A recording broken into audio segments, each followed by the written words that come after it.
Hello, everyone, and welcome to episode 196 of At Odds with Wrestling. Joe and Adam here. Adam, are you ready to talk about some wrestling this week? I suppose. I'm still a little groggy. I just had a nap, so I'm going to be slurping coffee. This is a different type of drinking show for me this week. I know, there's been many times where I've taken the nap in between, like, work and doing the podcast, and Todd will always tell me that he could tell. Other people tell me that they could tell. I don't know.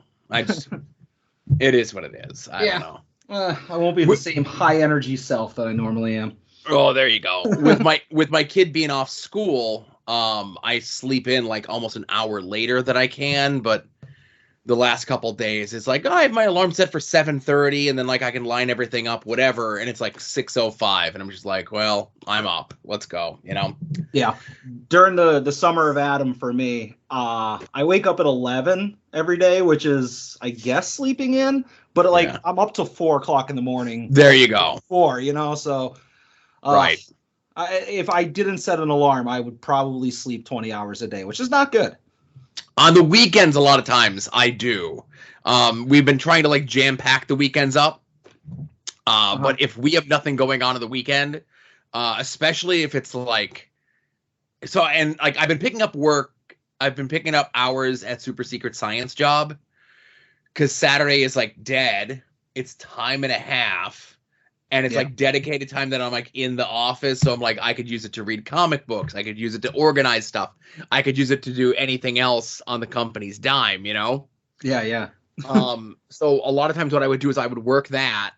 I would get done. I'd go out and mow the lawn and then sleep for 8 hours, you know? And then like I'd roll, like they're going to bed at like 9-10 o'clock. I'm waking up and I'm like, well, I'm gonna watch like all the stuff, pay-per-views and jazz and TV that I got to catch up on for other shows, right?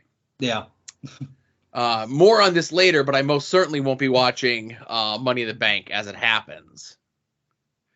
Yeah, we'll talk about that. I'm not looking forward to it. I don't know. It's just it's hard to be excited for a WWE pay-per-view after seeing other shows that are on pay-per-view. Right. There you go. Well, let's get into what kicks off the show. I know you had leaked out the script beforehand, the fishbone of the schedule, but let's get right into this.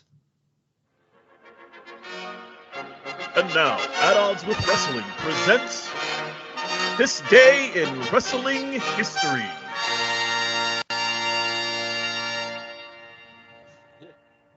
So I didn't have it on my list only because the rest of the show kind of stunk. But I'll throw this out there. Maybe you remember this, maybe you don't. This day in wrestling history in 2008 is when CM Punk did the Money in the Bank cash-in on Edge on Monday Night Raw. Vaguely. I vaguely remember it. There's not a lot of Money in the Bank cash-ins that still like hold off in my memory, you know? Yeah. So the reason I remember this one is, even though this was during my time where I was definitely not a Phil fan, I had this one stooged off to me ahead of time. Yeah. Somebody contacted me at because Raw was only 9 to 10, and like the first segment went to the ring, and the opening segment was Edge comes out, challenges Batista lays him out, and then Punk comes and does the cash in, right? Mm-hmm. So like Edge is on his way to the ring, and then somebody who I'm friends with sends me a text and just says, Punk is cashing in this segment. And I'm like, what? And they're like, yeah. I'm like, it's 2008, you know, like there wasn't like the world of social media like it was then, but that's kind of one of the ones why I remember it. And I think the only other one, like, I guess the Seth one at WrestleMania is memorable, right? Yeah, I mean, first thing I want to say, that's how you and I are so different. If I got that text message, I would have been furious. Like, how you fucking spoiled it, you asshole. Well, they knew I wasn't a fan, so. Yeah. I'm going to say for me, there's 3 that stick out in my head real quick. Obviously, RVD versus Cena, which is kind of a cash in, but it was like at the ECW pay-per-view. Yeah, like the babyface has to, like more times than not, the babyface has to say, I'm calling my shot. It's going to be at this pay-per-view. I'm not going to be sneaky about it, you know? Yeah, and the first Edge on Undertaker, and I'll say Ziggler, his first one, when he had like Big E and AJ. Oh, yeah, and the Raw after the WrestleMania on Del Rio, sure. Yeah, those are the three that if you ask me, like I can vividly remember them. The rest of them all blur together because there's been 150 of them. That's true. There have been. It's far too many of them. Absolutely. Okay, so on this day, wrestling history, 1997 is the Raw and SmackDown, or the Raw and Nitro head-to-heads. So Raw, this is the Raw before Canadian Stampede, one of the more famous pay-per-views of the era. Mm-hmm. But I think what like some notable potables about this episode of Raw is this is the first on-screen appearance of Michael Cole as a backstage interviewer. So I know they just did the 20 years of John Cena this past week on Raw, but like I don't know, like Cole's been an on-screen character consistently for 25 years. I don't know if they should do something for him. Maybe they won't, but they should. Well, Vince McMahon will come out on SmackDown on Friday, and he'll be like talking about next week we'll have Michael Cole, and that'll be his thing. That'll be a way to get him on television. Vince, obviously Cole's on TV every week, but he should do it this week. Yeah. Anyway, all right. Also, this a couple weeks ago we had Paul Bearer cut the promo talking about Kane, right? Mm. This week, this episode of Raw 25 years ago is where Paul Bearer lays out the backstory that Kane is the brother and Undertaker was messing around with like something and he burned down the funeral home that Undertaker's parents owned. And for this whole time, Undertaker thought that Kane was dead. And this one, Paul Bearer reveals that Kane was alive. I was scrolling through Twitter maybe like a half hour ago, and I saw the GIF of this. Yes. And I was rehearsing my Paul Bearer voice to yell, "Kane's alive!" But I'm not going to do it because I get nervous. Because it worked better when I was alone. But like I tried it aloud a couple times, and it didn't work. So yeah, the microphones in the recordings, it sounds different in your head than it does when you listen back. I get you. Yeah, but I wanted to get a really loud "Kane's alive." It's not going to happen though. Yes, and also, I was going to say, less notable. Was the one-off appearance on Monday Night Raw of the Headhunters, a.k.a. Headhunter A and Headhunter B, Manny and Jose, a.k.a. the Squat Team, a.k.a. the Arabian Butchers, a.k.a. Ponderosa and Swedenhouse. They just kind of look like two shorter Abdul the Butchers that could do like moonsaults and shit. Okay, I have no memory of this. So if 96, they were in the Rumble, and then they did a thing the next night on Raw with the Headbangers. Again, 1996. The next time they appear on Raw is June of 1997 as a completely different name, still managed by Jim Cornette. They come out, they attack Owen and Bulldog, and Owen and Bulldog run them off. And then that's like the last they're ever seen or mentioned on TV again. All right. They probably got a Jax toy, though. No, sadly they did not. No? No. I feel like everybody got one. Now, Nitro, on the other hand, this is their build toward the Bash of the Beach pay-per-view. This was at the MGM Grand in Las Vegas, which, ironically, I think where Money in the Bank is this weekend. Okay. I don't know if you have the Wikipedia there in front of you. You could kind of confirm or deny. Okay, good call. Scrolling. MGM Grand Garden Arena. I don't know if that's exactly the same thing. I say close enough. Yeah. But this was a rare Nitro in that NWO beatdown. There's a fake Sting up in the stands. There's another fake Sting that comes out. Real Sting repels from the top of the building. And then from the entranceway, Mr. Perfect comes out. And then Raven comes out, jumps over the guardrail, and like Mr. Perfect makes his way into the ring. Raven's just standing there doing like the wiping the snot nose with his hand. And Tony Schiavone says, "Folks, we're out of time." But yeah, this is Raven's debut in WCW as the Raven character. This is Kurt Hennig after at least 2 previously failed attempts of them trying to get him into a position in WCW in the 90s that he finally comes in. Okay. A lot of unanswered questions at the end of that Nitro. I like it. A lot of unanswered questions at the end of every Nitro. If only they had more time. See, that seems to be the problem. In the 3 hours that they eventually got, they seem to always not quite have enough time to deliver whatever it was they were trying to do at the end of the episode. And see, now on AEW, they always say, you know, we ask them, they're going to let us have as much satellite time as we need. And then, like, then the match ends like 3 minutes early and everybody's like standing around with their thumbs up their asses. I always get nervous that my DVR is going to cut it off, and it never happens.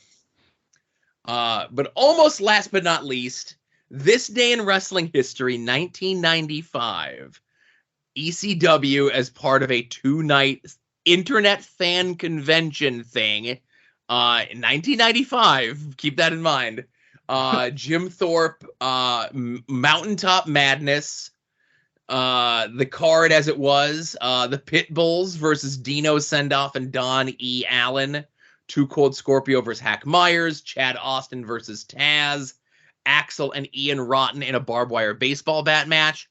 Cactus Jack and Shane Douglas had a debate because the timeline might just be a little wonky, but I think they may have already been showing Dean Douglas vignettes on TV.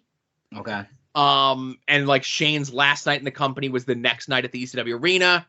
Sandman versus Tommy Dreamer, and the Public Enemy defending the tag team titles against Raven and Stevie Richards, and a run-in from the debuting Gangstas caused the Public Enemy to lose the titles. Raven and Richards won, and I was there for the show. No. See, I kind of figured you would. This is about a year before, well, I couldn't drive, so I couldn't get to this thing, but my first Flagstaff show was in 96, as I've talked about before. Right. So I had been going just to the Flagstaff shows. Like I started going like this March. And I had not gone, like I was not brave enough to drive to South Philly as a 17, 18-year-old kid yet, you know? Yeah. But it was like, well, you know, we talked about it like around October time when it was like, okay, this is like now I have to go, you know? Yeah. But this was like a crazy show, like seeing a title switch. The Gangstas who I knew from Smoky Mountain, like making their debut. Raven and Stevie, who were like two of my favorites, like winning the titles, and I was there. The Cactus Jack stuff and all this other stuff.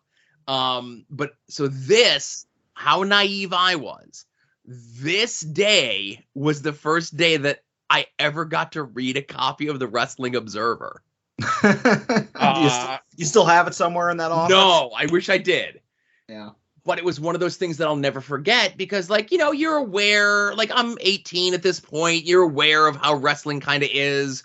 It's 95. The internet is burgeoning, where it's like 1995. So Paul's doing like an internet convention sort of thing. Yeah. And a guy I was just talking to, and like, you know, I'm like, and he's telling me all this shit. And I'm like, how do you know all this stuff? And he goes, don't you know what the Observer is? And I'm like, no, I don't know what the Observer is. I was naive, right? Yeah. So he gives me his copy. He goes, I'm done with it. You could have it. It's like a week old or whatever it was. And I'll never forget. And you have to bear in mind, this is June into July 1st of 1995. In the Observer, they have the whole thing written out that the Dean Douglas character is going to be like, you know, the vignettes are going to be him giving people grades and so on and so forth. And then it's going to culminate at SummerSlam, where he gives the Razor and Sean ladder match, which had not been announced on TV yet. He's going to give it some sort of negative grade. Shawn Michaels is going to come into the room where he does the things and attack him. Uh-huh. Now, this is 2 months before it happens. And it's in this newsletter, and then it happens, but it's Razor who comes in instead of Shawn. And I'm like, how do people, and it, like, to this day... You thought it was like dark magic, you know? Yeah. Like, at 18 years old... that this thing that you could subscribe to and have sent to your home has this secret information like months in advance of what's going to happen at WWF and WCW pay-per-views. Yeah, it was like your version of the Gray Sports Almanac. Yeah. All right. But wait, let me ask you this before you get to the last go ahead. thing. Go. You keep mentioning that it was an internet like convention or whatever. Yes. Like, how so? Like, did they just like promote it on the internet, or because obviously it had no internet element to it? Okay, so Bob Ryder, rest in peace, He was he was somehow involved with Prodigy. Okay. And he ran the ECW Prodigy room. And Bob's other job was also as a travel agent. So with all the different people that were in the ECW Prodigy room, Bob would be like, hey, this is like a weekend of shows. It's the summer. It's this, that, the other thing. I talked to Paul. And like they're gonna get like shirts printed up for the internet people, and I'm a travel agent. So if you're traveling from out of state or across the country and need flights and hotel rooms, like we could work out a deal. Okay, I get you. Yeah, fair enough. And I think like in between, like so this was the Friday night show, and then the arena was that Saturday, and then I think they had like a Saturday afternoon like meet and greet Q&A with a bunch of people from ECW. Okay. But I didn't have Prodigy at the time. I had AOL maybe. Yeah, same. So I wasn't in there. I didn't know what was going on. I was still just going to the shows. Yeah, poor Sposto on the outside looking in. I'm okay. I'm okay with that. But last but not least, on this day in wrestling history, some might even say one of the most important days in wrestling history. Because in 1944, Adam, and boy, Adam, I know you're going to say that's way before wrestling even started, right? Well, it was, but it's okay. But on this day in wrestling history, Terry Funk was born 78 years ago. I will reserve any kind of snarky anti-Terry Funk comments and just keep them to myself in honor of his birthday. And I will just once, because we're recording on the day that we're recording, say Happy Terry Thursday to you, Joe. Yes. And I'm sure DJ and Brett over on We Need Wrestling are going to go a little bit more into it. I love Terry Funk. DJ, like capital L, capital O, capital V, capital E, capital S, loves Terry Funk. I know DJ even tweeted out that like his dream one day is to do like a career retrospective podcast of Terry Funk. Yep. And I wouldn't want to step on his toes and not check with him first to see if I could even do that myself. But Terry's just one of those guys. Like, I started watching wrestling in the 80s, and he was, on WF TV. He was on WCW TV. He's on ECW TV. He's been everywhere. Mm-hmm. And, obviously he's, in assisted living right now. He's not in any sort of duress, but, he's an older man who's lived a very rough and storied life. But there's like a whole there's whole chapters of Terry Funk's wrestling career in the 70s and 80s. And, whether it be like the 70s because just like tapes didn't exist, or late 70s, early 80s Japanese stuff. There's stuff that like I would discover every day and still can discover. And then, in the mid 90s, when he decides to become like a hardcore garbage deathmatch type wrestler, he gets like a whole new career. Mm-hmm. And, we argue on the show, and we argue in real life of people with the Brett versus Sean debate, right? Yeah.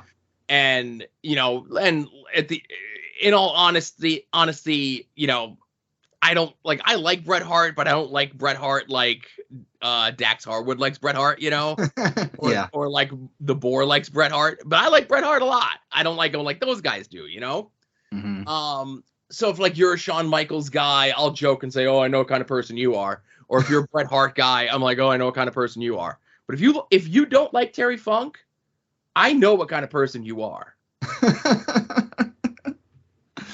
Obviously, I like to get my jabs in every once in a while about Terry Funk, but my excuse is just that I never saw Terry Funk before he was in ECW, because I had no access to the NWA stuff, and I wasn't watching any of the Japanese tapes or anything. So, my Terry Funk was the Barely Legal pay-per-view title run, and then like Chainsaw Charlie and a little bit in WCW. That was all the Terry Funk I ever had. So that's where my jabs came from. But I have a huge amount of respect for him, and I wish him, wish that he stays healthy, Right. I want him to live to Terry Funk living to 100 would be amazing.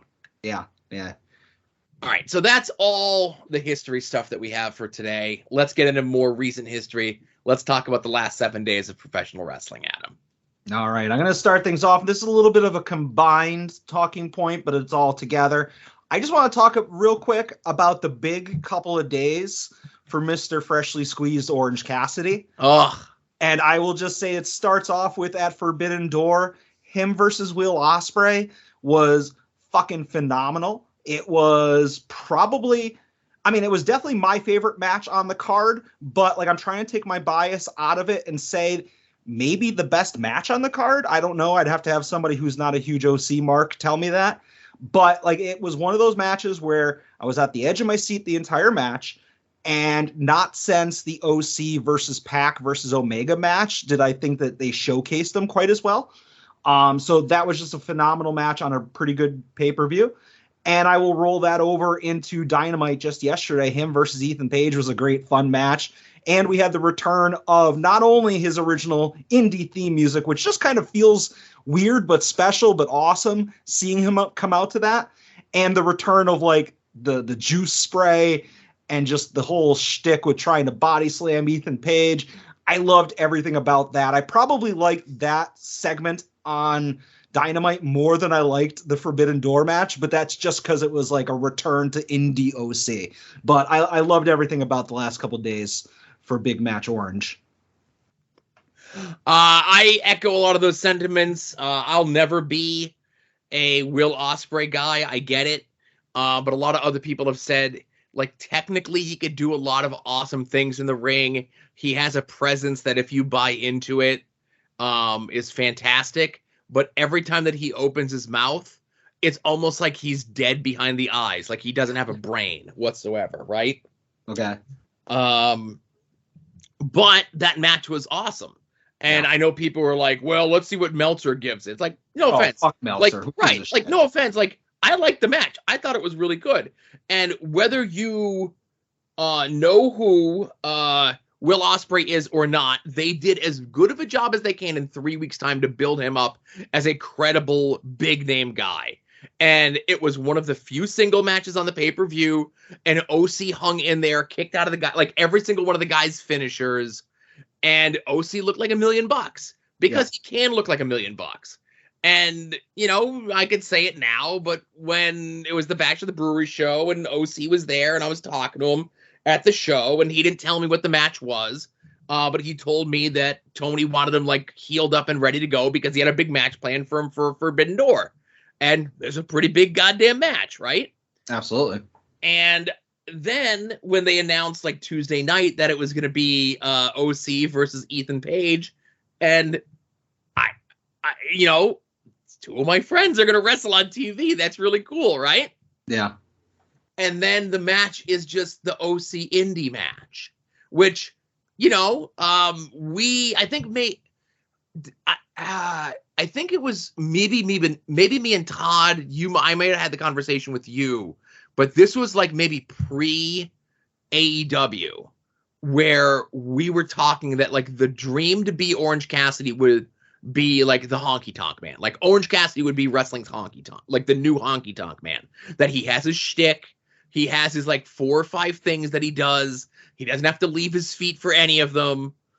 And he could just go to every indie in the world, do his stuff, get the big reaction, and then like leave the ring and go right to the gimmick table and make like $6,000 a night, you know? Yeah. No, absolutely. So like we would joke around and like it would be all the stuff that he did on national TV that, you know, 13,000 people live were going nuts for. Over 1 million people, you know, and even more around the world were watching live, you know? And it was really cool. And I'm with you. I love to see people I know and have known for a long time get these huge moments and kind of get the recognition that I always knew that they could. And, you know, everyone's like, oh, just like we all predicted, you know, Orange, or like, we'll get to it later, where it's like Eddie Kingston, Claudio Castagnoli, and John Moxley are going to be taking on Daniel Garcia and 2.0 in a War Games match on TV, just like we all predicted, you know? Yeah, refereed by Bryce Remsburg, you know? Yeah, you know? So I kind of look at it as like, man, can you believe that Eddie's doing this? Or can you believe that OC's doing this? Or could you believe that Ethan Page is doing this? And I always say, yeah, I can. Because I've known these guys for a long time. I've seen how hard they bust their ass. And people recognize it, and they just, and I know there's a lot of people like, man, all the people that said that Eddie sucks and Eddie's this, I hope they're eating their words. And all the people that said, like, OC is ruining the business, I hope they're eating their words. And there's people that even dig on Ethan Page, and that bums me out a little bit too. And, like, I never am the one that says, I hope you people that are naysayers to these guys eat your words. I hope you don't. I don't want you. I don't need you. I want more people. I want everyone to like the people that I like. But if you're already openly negative to the people that I like, I don't want you to change your mind. You keep hating, and I'll keep liking good stuff.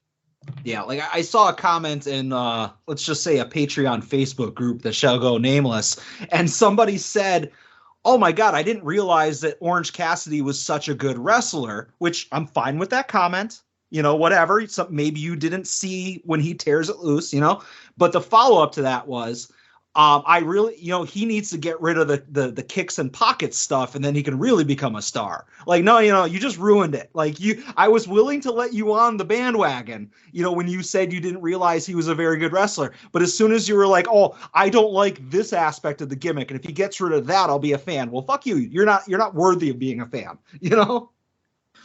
And I will just say before we move on, going back to his theme music, like his entrance, goosebump moment. And it was the second most rewinded segment of that entire Dynamite. Like, I watched that a couple times.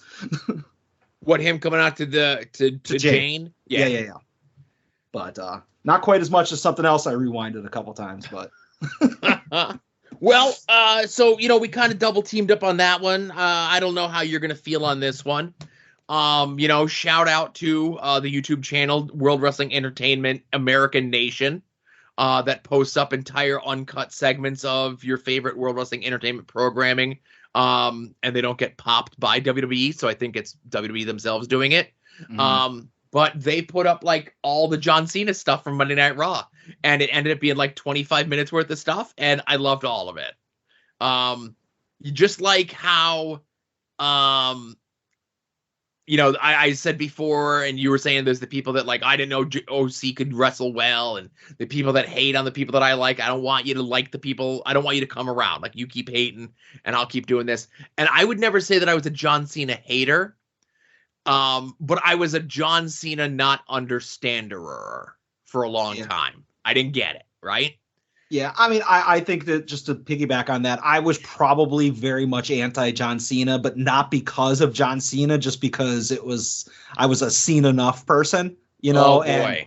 And like, I've grown to appreciate him more and more, especially with him like as Peacemaker and seeing the stuff he does as a Make-A-Wish and all that. So I'm a fan of the guy. I think that I just always hated like the presentation and, top guy Cena. I'm going to kill the entire tag division and beat the Nexus 7-on-1, 8-on-1. That kind of stuff always bugged me. But I've grown to appreciate Cena a lot over the years. Well, and that's the thing. Obviously you take all the outside of the ring stuff away, whether it be movies or TVs, charity work, just being, an affable person in general, Yeah. The thing that did it for me was one of the Royal Rumbles where Cena was in there early, and he was in there with Mr. 5 WrestleManias himself, Chocolate Doodoo Fingers, Dylan Hornswoggle Possible, right? Yeah. And Swoggle and Cena kind of like ran the first half of the Royal Rumble together. Like, they were working together as a team. Yeah. And I'm like, I get it now. Like, this moment right here, like, Swoggle is the surrogate for the kids watching at home because he's a little guy. Mm-hmm. And if you're a kid watching at home, you're watching someone that's maybe the same size as you team up and wrestle and get to fight off the bad guys with arguably your hero. Mm-hmm. And I'm like, I get it now. I understand what Cena is. And then, maybe like a year or so later is when they start doing like the US Open Challenge. And then every week on Raw, he's having like these crazy awesome matches and stuff where like he was in a position where he didn't really need to have those good matches. Yeah. And some could even say that when he was doing the John Cena Open Challenge, the US Open Challenge, that he didn't need to have those good matches, but he still went out there and did it anyway. Yeah, like with Kevin Owens and Claudio, Sami Zayn, and all these other people, Yeah. and it was just so this week on Raw, it was just, you get Cena coming backstage and everybody lined up and they're like putting little Easter egg things in there. Then there's even the bit with him and Seth backstage was what it was. Then you have like the history segments and they're talking to all the different people that Cena had these rivalries with, including Big Show, Chris Jericho, Daniel Bryan, Yeah, that was super surprising to see that, Yeah, and then they kind of did their tease for what inevitably this is going to be, which is John Cena versus Austin Theory, whatever. And then Cena comes out and he cuts that promo, man, and there are no more Cena haters, and I love the fact that there's no more Cena haters. He doesn't get the boos. I think everyone kind of understands, I know toward like the end of his AEW run when Cody was getting booed, everyone was like, oh, they're booing Cody because it's cool to boo Cody. It's like, no, they're booing Cody because Cody sucks right now, Yeah. And I'll say the only thing that was missing this, speaking of Cody, definitely not his birthday today as well. But I would have loved to have seen an in-ring moment with 2022 Cody and 2022 John Cena. And I know that like Austin Theory is the thing that was being built up, but I have a sick perversion that I would love to see a John Cena versus Cody Rhodes match in 2022, 2023. Yeah, start the long build up like how they how Rock Cena took like a year and a half, 2 years to fully develop at Mania, Yep. But I could see that, Yeah. Basically the original John Cena and the new John Cena combined against each other at night 3 of WrestleMania.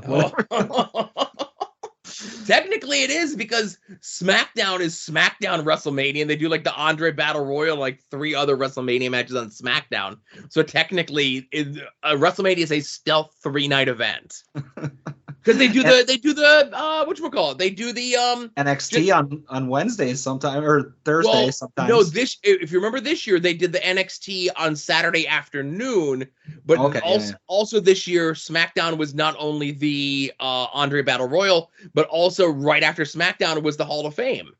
Yeah. Okay. I didn't even notice until now that WrestleMania is 3 nights. They tricked me. Yeah, Real Rumble needs to step up its game. No, 2 nights is perfect. All right. I did have the Cena stuff in my notes just briefly in case we had to come back to it, but I just, again, shocked that Danielson and Jericho and Big Show were on there. So that was a cool little moment. But the other thing I'll just say, and I'm going to actually defer most of my time to you, but I definitely want to make sure we talk about Blood and Guts. And my points for this were that I liked it a lot more than last year's Blood and Guts, which was the Pinnacle versus the Inner Circle, because this one actually had a team that I was rooting for.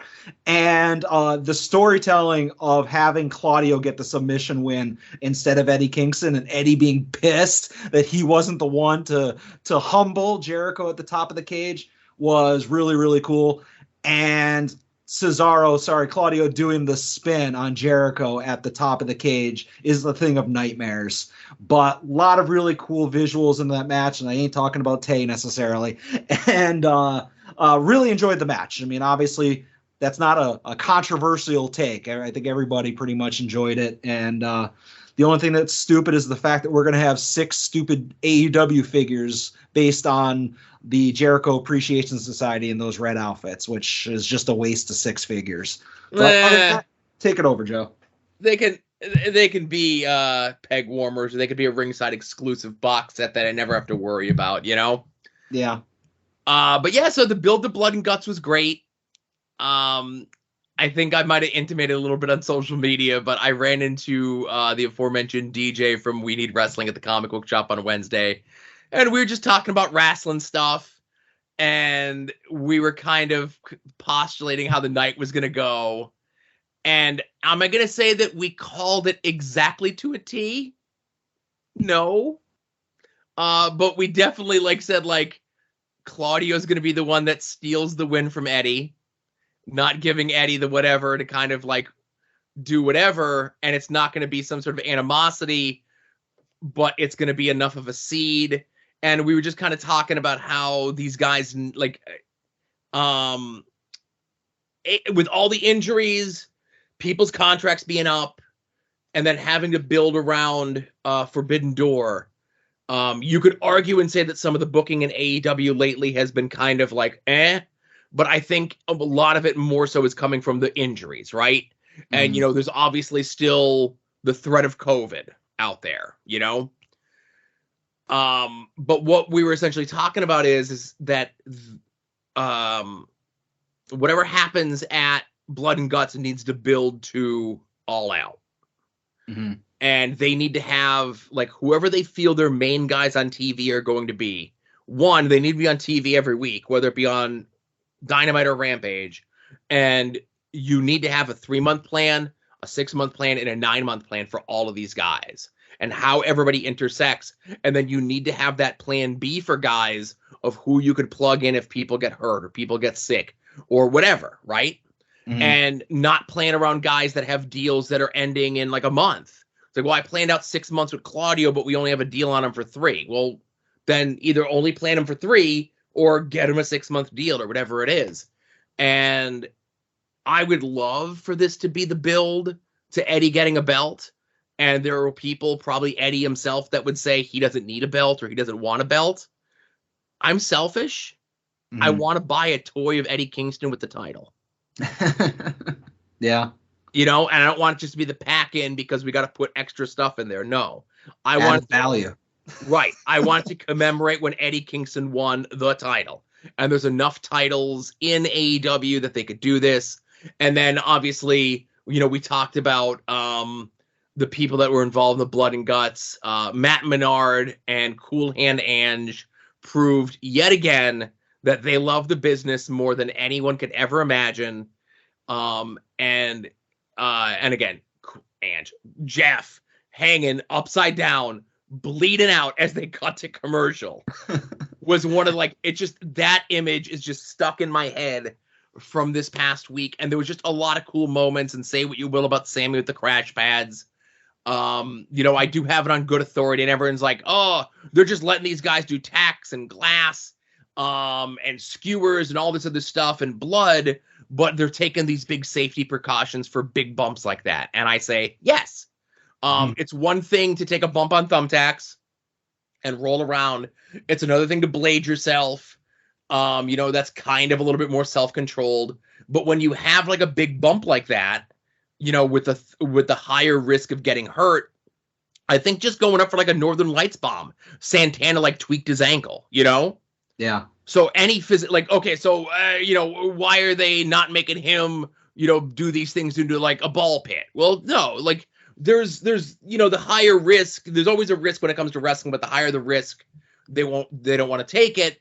I understand that somebody may have pitched to Tony Khan, like recreating the old Eddie Gilbert hits Jerry Lawler with his car angle. And Tony Khan's like, yeah, but we need stuntmen. We need to get you fitted for a protective suit. We need to do this and this and this. And the person's just like, fuck it, let him just hit me with a car. And, and like Tony Khan's like, we can't have you do that. Like, it can't have that happen, Yeah.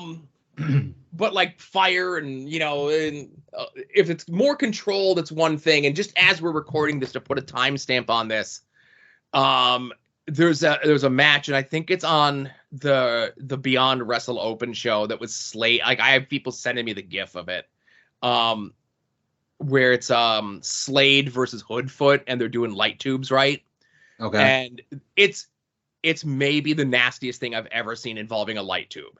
Like, they do the gimmick where like they stab him in the arm, and I can't explain to you more of what happens, but I just hope that Hoodfoot is okay because it looks really, really bad. Ugh. Right. So you're going to see light tubes, and you're going to see glass, and you're going to see thumbtacks, and you're going to see skewers on AEW. You will never see them do the stabbing with the light tube bit because of shit like this that happens on the indies when guys try to do this sort of thing, right? Mm-hmm. I'm not decrying this. Hopefully it was, whatever happens. I'm only bringing it up because people are sending it to me as we're recording the show, and I just, but I like the Blood and Guts match. There was a lot of great big moments that they can replay in video packages from here on out. Mm-hmm. Yeah, and I have no problem with the Sami Zayn going off into the crash pad because, like, literally every single top turnbuckle to the outside dive in WWE is onto a crash pad that's underneath an announcer table. So it's not like it's never been done. And I don't want to ever see another Mick Foley being thrown from the top of a Hell in the Cell. You know, we're past that. There's no need to put your body through that, you know? Right. And I'll even say, both WWE and AEW do this with the mats around ringside. The mats around ringside are super duper thick and super reinforced. So when you see people taking like these wild bumps, from like the top to the outside and stuff, it's a lot more padding and it's a lot more safe these days than it was just like 5 years ago. Mm. But if you're going from a much higher thing like the top of the cage, you got to take those sort of precautions. Yep, absolutely. All right, that's it for my talking points. What about you, Joe? The last thing I have just in general was how good of a pay-per-view Forbidden Door was. Okay. I think Forbidden Door was just as long, if not longer, than Double or Nothing. And I feel as though Forbidden Door zipped by much quicker. Absolutely. Even though there was a lot of people that I may not have known, a lot of people that I may have only been seeing for the first or second time. And me not being a New Japan person, I got it when Shibata came out. I understood the importance of Okada, and I understood, FTR winning the IWGP, tag titles. Like, I understood the importance of these sort of things. Granted, I would have appreciated them a lot more if I was a long-term Japanese wrestling fan, if AEW spent hours and hours of their TV time building all this stuff up. But when all was said and done, it was a really good pay-per-view, like in-ring stuff. And that's the stuff when it comes to a pay-per-view that I really want. Like, I want the in-ring stuff to be amazing. Mm-hmm. Yeah, I mean, I think that we said this before. You don't need to have this big storyline for a really good match, and there was a lot. I don't think there was a real stinker on the show. There was a couple things that maybe didn't quite end the way that we thought they would, or, there was the Adam Cole ending, which was somebody hurt. Yeah. I don't know. But when you have a show full of really good matches, you don't need this long drawn out story. It's like, all right, it's a sport at this point, and the storyline is I want to beat you, So I think that was done well, and I am glad that you were able to keep up with me, Brett and DJ. Of course, as far as the New Japan stuff. I saw all three as simultaneously rolling your eyes when I said, "Who's this guy? Why is that guy said this? What did that guy say when I said what did that guy say?" Well, we tried to keep it on the down low, but it did get annoying after a little while. But you kept up okay. I saw you.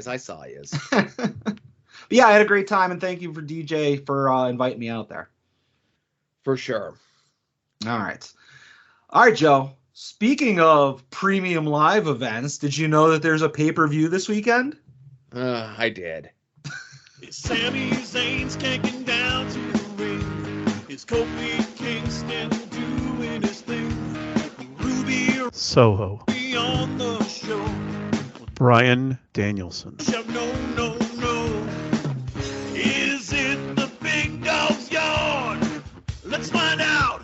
Does Joe know the card?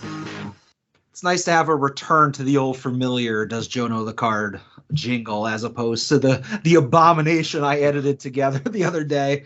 And Joe, according to Wikipedia, the most trusted source of all wrestling information and news, Money in the Bank is this Saturday.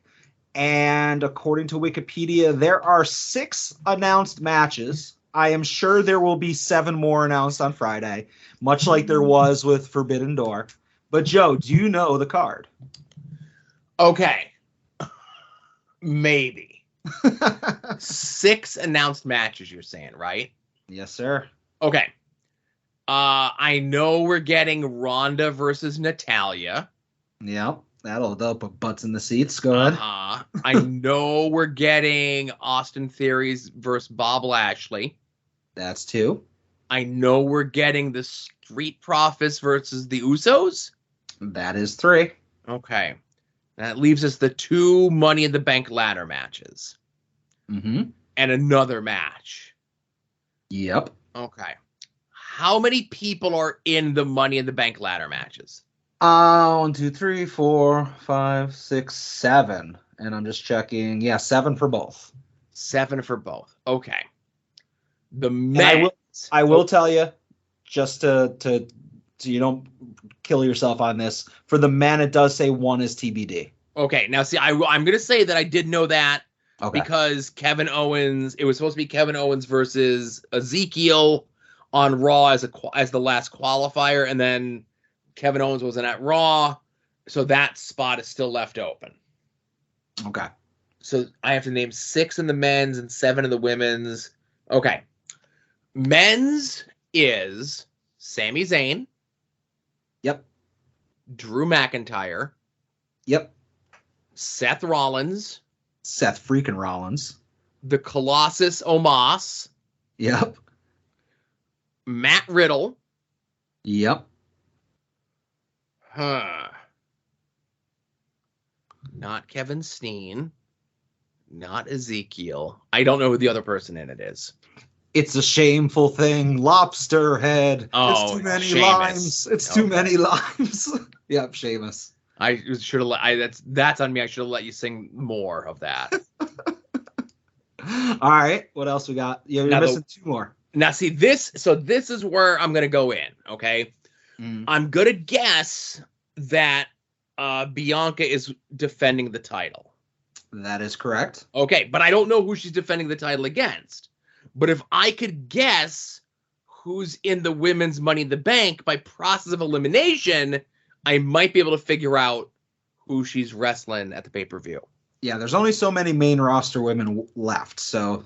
What happened to them all? Where did they go? It's almost like they all got released. Oh, my goodness. Okay. Raquel Rodriguez is in the thing, right? That is correct. Because they always like to have a tall person. Are both Doudrop and Nikki ASH in it?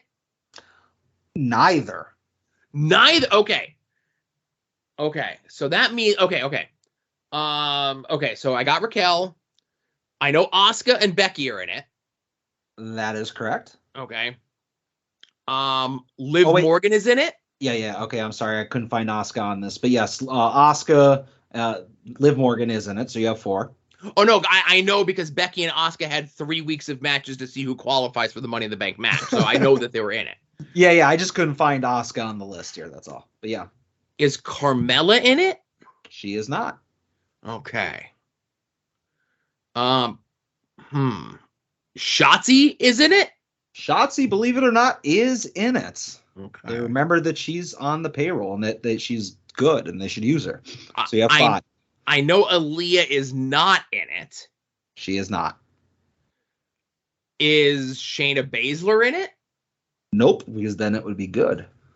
Okay. I don't know who else is in it, but by process of elimination, if you said that Shayna's not in it, Nikki's not in it, Doudrop's not in it, and Carmella's not in it, then I think Carmella is taking on Bianca at the pay-per-view.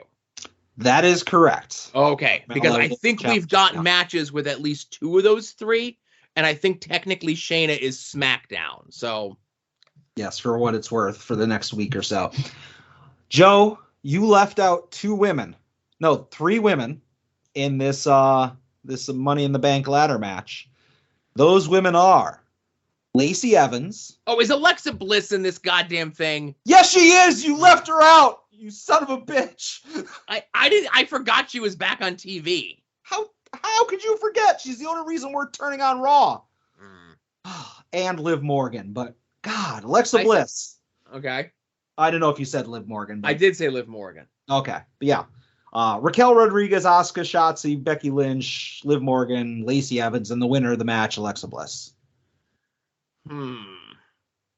But 2 premium live events in a row without the big dog, Mr. Man, head of the table, the tribal chief, Roman Reigns. Oh, I thought you were a fun rib would have been you do that whole build up and say it was Cody. I'm not on the Nightmare Narcotic. That's some out of the show. No, but Roman doesn't do he doesn't do B-show pay-per-views no more. Yeah, that's good idea. He does the big 4 and that's it, you know? Yeah. So I'm gonna be honest. I'm just gonna say honestly, I'm not going to watch any of this. If it turns out Alexa wins the women's, I'll go back and I'll check out the win. But I have no desire to watch any of this. Okay. The women's is always screwy, right? Mm. Because it's never anyone that you expect it to be. They'll always just throw it on a rando and hope for the best. Like last year when they did it with Nikki, and then they did the cash in the next night, and then just like completely like fucked her character up. Yeah, like put it on Lacey Evans, or no disrespect to Shotzi, but she's not exactly a featured player. Like just something random like that, right? But I could see them putting it on Shotzi. It's like, oh, she's back on TV. She needs something. Oh, give her Money in the Bank, right? Mm. We took everything else away from her. Let's give her this. Yeah. Is Lacey Evans on TV a heel or a face these days? I couldn't tell you because the last time I saw her was her first return video, and then I never watched another thing. Okay. So I'm going to make my prediction for the women's as Liv Morgan. Yeah, they have been shoving the plucky underdog up down our throats for a while, but right. I still have to go with my home team on this one. For the men's, I saw them doing stuff on YouTube like pushing that it was going to be Riddle, right? Mm-hmm. Yeah, it's 100% going to be Riddle. And that just sounds stupid. It is, but just as a joke, it should be Omos. So I'm picking Omos. Yeah, I mean, I don't care about anybody that's in this match other than maybe Sami Zayn, but Riddle is absolutely going to be the bit because that's what it's all about, is doing the bit. You're going to have him like have things in his suitcase other than the contract, and he's going to be all stoned. He's going to be like, I don't remember where I put it, and all that stuff, and it's going to be Riddle. Oh, no, you know what? I'm taking back my pick of the Colossus Omos, right? Okay. So none of the other titles are changing hands, right? Like Bianca's gonna retain, fucking Ronda's gonna retain, Usos are retaining, and Austin Theory is gonna retain because he doesn't need the belt for a match at SummerSlam with John Cena, but he's gonna have the belt for a match with John Cena at SummerSlam. Okay. Mm-hmm. My pick for the men's has been changed to Sami Zayn because Sami Zayn is still trying to kiss up to get into the bloodline. And him winning the Money in the Bank, obviously he's going to try to get one over on Roman, but he's going to be like, no, I'm keeping this safe so no one else can try to cash in on you, Roman. I would never do that to you, Roman. I'm part of the bloodline. You know what I mean? So I think you get more weeks of TV out of, more entertaining weeks of TV out of Sammy as the sneak with the Money in the Bank briefcase, as opposed to Riddle like, oh, I put my weed in it, bro. Thanks, guys. See, the Sami Zayn thing, I love that idea. It's brilliant. It would fucking go over like $1 million, so they won't do that. That's not going to happen with Vince in control. But like I can picture it right now. You would have like somebody not necessarily takes out Roman, but Roman had like a hard fought match. He's groggy. Sami Zayn comes out, and then like Roman gets his wherewithal back, and like Sami then says, "Oh, I was just checking on you," like he almost goes to hand the briefcase to the ref, and he's like, "Oh, hey, is everything okay?" But I love that. It's a good angle, so it definitely will not happen. That's a bummer. Yeah. Yeah, you're booking it as if this was a company that wanted to put on a good television product, which is a big mistake. Well, I want I want it to be good, so I will tune in and see the good things. Yes, I get it, but I want things too that won't happen. Yeah. Anyways, everybody enjoy the Premium Live event this weekend. Yeah, so because of the Premium Live event, whether or not we're watching it, there is no homework just in case we decide that we're going to watch it, Yeah. Hey, let's get into some voicemails. I remembered to do them here. Oh, hey. Okay. I know it was brought up on Twitter that somebody was like, oh, let's keep the voicemails at the end of the show. But I don't know. Weekly purchases is kind of the finale, and it's like TV talk on Longbox Heroes. If you're not interested in that stuff, you can kind of tap out, For sure. All right. Voicemail time. Hello, At Odds with Wrestling, the home of Austin MacArthur's voice calls. I'm calling very early this week. It's Sunday right now, but I have to get this off before I forget.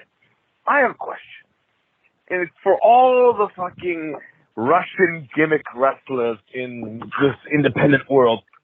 Do you understand that the Cold War ended 30 years ago? The Soviet Union is no more. Stop dressing up in hammer and sickles. Are you trying to offend people? Because I gotta tell you, it's not working. It's stupid. This is at 1985. You know, everyone loved Rocky IV, I understand, but no, like, it sucks. It sucks. You hear me? It sucks. And it's just not working. Like, and I can't even, like, I can go on for hours as to why it's such a stupid idea to dress as a Soviet Union wrestler, but I can't do it. You know, I think you guys know damn well. It's just, it's dumb. That's all I got. I had to get that off my chest. All you guys out there, find a new character or something. I don't know. Take care. Thank you, Artie. I agree with Artie on the fact that the hammer and sickle, the Bolshevik type gimmick is played out, and it's like, let's put that to rest. But I think everybody who does the Russian gimmick needs to modernize it, because obviously Russians are still the heels. So your gimmick is now that, like, you're sowing dissent on social media. You're like, oh, if you don't let me have this title match, I'm going to, like, rig an election or something like that. Like, I'm working it out. I'm still figuring out the details, but you're going to modernize the Russian character into something that's, like, basically an internet troll. Did Artie get booked against, like, a fake Koloff this weekend or something that he's got a bee in his bonnet about this? I'm not sure. The last time I talked to Artie, he was growing his hair out, so I have to grow my hair out. It doesn't make any sense. I was going to mention that next, but I don't know. I think you and Artie and Chuck need to have, like, a group chat where, like, whatever these style goals that you guys are working on, like, there needs to be a vote. Is all I'm saying. Yeah, for some reason, Chuck Stone doesn't include me in any of these consultations, these discussions. I'm a little offended, but well, I assume instead of talking to the horse's ass, he's talking to the horse's head, to get things done. But I'll go you one better. I like your idea in regards to it's a Soviet person today, hammer and sickle, notwithstanding, that's kind of played out. It's like 30 years old. But if you're gonna do a Russian type gimmick, you do it like the Tracksuit Bros from the Hawkeye TV show / comic book. You do it like the Russian mob guys in The Boys, right? Yeah. Where you have, like, the gaudy outfit, the gold chains, the stuff that doesn't match. And, you just kind of say a couple, 2-3 words, and, you still have the same look. Essentially, they're all bald-headed guys with goatees, They just don't have the Cossack hats and, winter jackets and the hammer and sickle. I'm with you. You could still be a fake Russian in 2022, but you need to modernize it, right? Yeah, like, instead of a Brigitte Nielsen or Alana, you can have, like, a Russian cam girl. Yeah, there you go. Right. Thanks, Artie. That was a good listen. Thanks, Artie. Get working on that.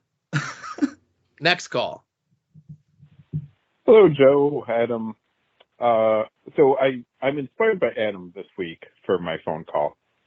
Adam was testing out his TV viewing equipment there, making sure all the buttons work. Pause, fast forward, pause, rewind, pause again.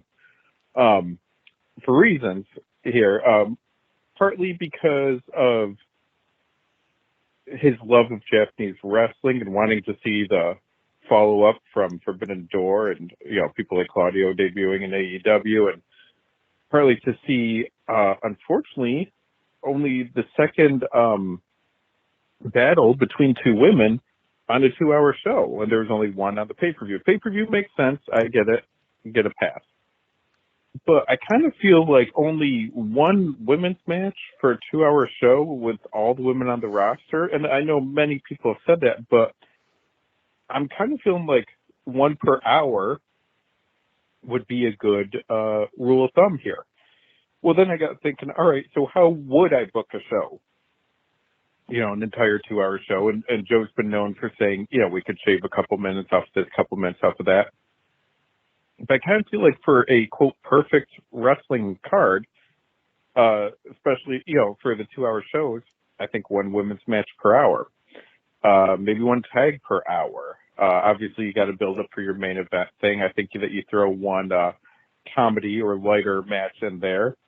I think only one extreme, hardcore, no rules, whatever you want to call it, match per show. And that kind of balances out and gives a little bit of everything. So, Joe, Adam, what would be, all right, you're booking a 2-hour show. What do you have one of? What do you have two of? And sub-question, shouldn't AEW Dynamite have more than one women's match, more than one women's segment? All right, that's my thoughts for this week. Kept it clean. I'm proud of me. Hope you're proud of me, too. Talk to you guys next week. Bye. I will just say, like, I'm not going to give it a formula where it's like, okay, you need to have one comedy match and one hardcore match and one, like, brawl. Like, then it becomes very formulaic. But I like the idea of, like, a rule of thumb having one women's match per hour. And even if it's like, okay, we're going to have 2 in the first hour or 2 in the last hour where it averages out. But, like, I'm fine with that because it has become comical that it's like the 9:30 spot. You're going to have the AEW women's match. But on the flip side, there are a lot of people on the AEW roster, and not everybody can be featured. And maybe not everybody in the AEW female roster is that great. But I would like to see more at-bats for them to get better, Yeah. So, now, first of all, luckily I recognize his voice, but Kevin did break the first rule of any phone call into a podcast as he didn't state his name. So it really could have been anyone hijacking his phone and his voice. But yeah, you can't just say there has to be this many women's matches or segments or whatever it is, because this is one of the other things that DJ and I were discussing in the comic book shop is, sometimes what if they did a Dynamite where there was no women's matches? And what if they did a Rampage where it was all women's matches? It's just what fits the situation. And there are, segments and backstage things to build up other women's segments. And, it's a 2-hour television show, and without commercials, it's an hour 40 something. And I'm not one of those people that goes there and times it and says, well, if it's an hour 44 and only 19 minutes was devoted to women and they have this many women on the roster and so on and so forth, that's for somebody else to do, right? What if they give us one women's match that goes 2 segments? That breaks our rule, right? We can't have that happen because it has to be one women's match an hour, right? No. What if we have, like this week, where it's a match and then it's an angle afterwards? Now, granted, they come like immediately right after each other, but the women got a little bit more time than possible. And it's very clear that the current storyline is Chris Statlander, Athena, and Jade Cargill. Okay.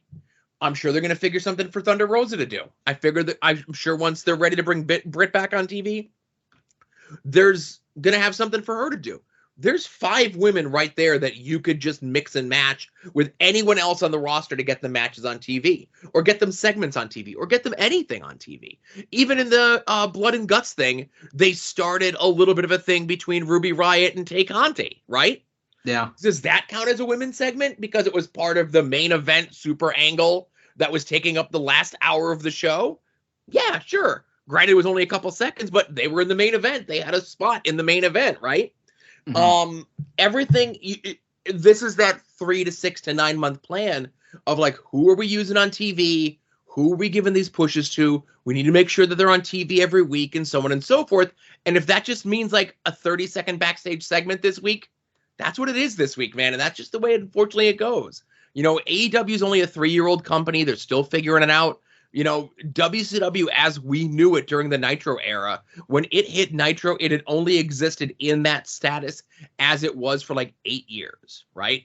Mm. And they still weren't figuring out. WWE's been around for how long? They're still figuring it out. They still screw it up from time to time, more times than not. But the other thing is, so like, let's say if we just do, it's like, well, we're going to do 2 token women's segments, 1 per hour. Then we get shit like that live in front of the crowd Serena Deeb promo that died a horrible death, right? Mm. So you really need to figure it out. You can't just do these things to fill a quota. No, I get it. That's what I'm saying. Like, I think that's where it's like it'd be nice if it averaged out to it, but I agree if you're just predictably doing 2 per night, then it becomes obvious. Right. All right. Next caller. Fuck you, bitches. I don't care. I literally fucked you up, bitch. I'm glad Amazing Dragon had a good time at Forbidden Door this past week. That's very different than his appearances on the Marty and Sarah Love Wrestling podcast. But thank you, Noli, for stealing your dad's phone and calling in. That kid is out of control. He needs some strong parenting. He's always trying to start fights with wrestlers. Man, now he's feuding with us. That kid's. I don't know. I think I heard him say Adam in there. He didn't say nothing about me. Oh, I didn't catch that. Well, I have too many bits going on and too many beefs with too many places. Right. So I'm gonna have to wait until you get a little bit older, Noli, before I feud with you. But you're on the roster. You're on my list. All right. Last call. Pink button time. Hey, Joe and Adam. It's Ed. Normally I have something prepared, like a little question or something, but I got nothing right now. But hopefully you guys, broke down the PVD Pro Draft for 2022, or you're getting about to. I really like that segment because it's about me. So I'm getting cosplays ready for Colossal Con East in September. Hopefully I see you guys there. And I'm bouncing around between 2 ideas. And I just want to know what you guys think. So I can do one that's a solo cosplay, right? It would be definitely a Catgirl Hayabusa. Or I have a friend that is going, and she is getting into wrestling, right? Which is unfortunate for her. But I was thinking her and I could do a gender swap Hawk and Animal, right? It'd be cool. I'd get pink shoulder pads though with spikes. Maybe glitter spikes. I don't know. But that one would be a lot of work, but I think it would be worth it. And I would be Animal. I call dibs on Animal. So what do you guys think? What option do you think is better for Colossal Con East? Keep in mind, if you're going, you will probably be eating at a dinner with me dressed in this stuff. So keep that in mind too. Also, Joe, why aren't you excited for Clerks 3? Why do you keep saying that? Clerks 2 is the best Kevin Smith movie. It's one of the best movies of all time. I don't understand how you're not excited about Clerks 3. I'm sure you'll tell me now how you're not excited for it, and my brain still won't be able to grasp it because it's going to be good. Clerks 2 is really, really, really good. It's Kevin Smith's best movie. So those characters just work, and he knows how to write for them. I think it's going to be fine, Joe. It's not going to be the Jay and Silent Bob reboot. This is going to be good. It's going to be good. Going to be good. Okay, bye. All right, Joe, let's address those in reverse order. Right. I will just have you start off. Clerks 3, yay or nay? Oh, my goodness. The biggest nay in the history of nays. Another horse is here just to say nay. And listen, I still consider myself a Kevin Smith fan, but I like to pretend that he stopped making movies in 2001, okay? Yeah, I think his last movie, Jay and Silent Bob Strike Back, or Dogma, which happened last? Jay and Silent Bob Strikes Back. I'll give you a push on Jersey Girl, right? Yeah, nah, I won't. So Clerks 2 is bad. Zack and Miri Make a Porno was not a Kevin Smith movie. It was Kevin Smith trying to make a Judd Apatow movie and failing. Red State was people hyping it up as a horror movie, and it definitely was not a horror movie. Yeah. And Ed, before you could tell me to go see Clerks 3, I want you to watch Tusk. I want you to watch Yoga Hosers, and it sounds like you already watched Jay and Silent Bob Reboot. So you watch those 3 movies and you get back to me, and we'll talk about Clerks 3. Listen, man, people lose their fastball. I love Kevin Smith comic books. His run on Daredevil is fantastic. His run on Green Arrow, unbelievable. He's written a lot of other comics since, and he's got a new line coming out from Dark Horse Comics. As far as I'm concerned, those comics don't exist because they stopped being good. Did you read the one that he did? It was Batman Cacophony, it was called. Do you remember this? Yeah. I read. I honestly, was that super late? Because I think I might have read it like to a point. I mean, all of his stuff is super late, but I think I might have started it but never finished Cacophony. It was a Kevin Smith comic, so of course it was late. Yeah. Well, sometimes they're either late or they just don't finish, like Daredevil Target. Right.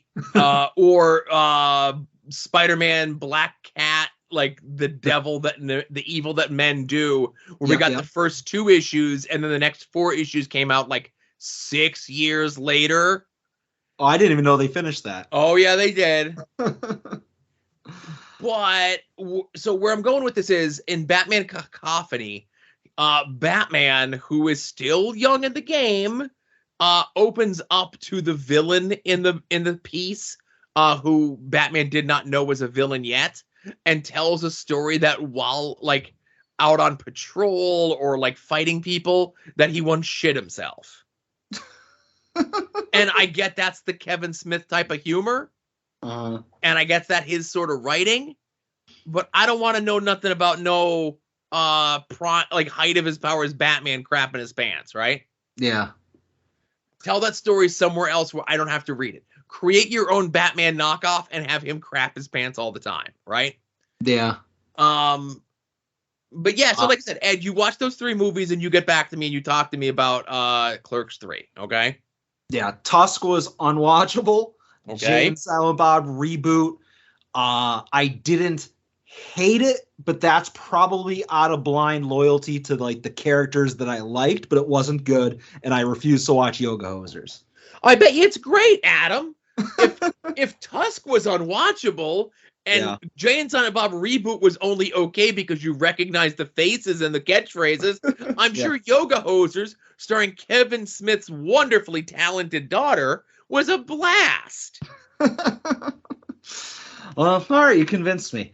As far as cosplay, since I will not be affected by the dinner afterwards, I say 1,000% you got to go with the gender-swapped Road Warriors Legion of Doom, because you've done the Catgirl Hayabusa before, so that's played out.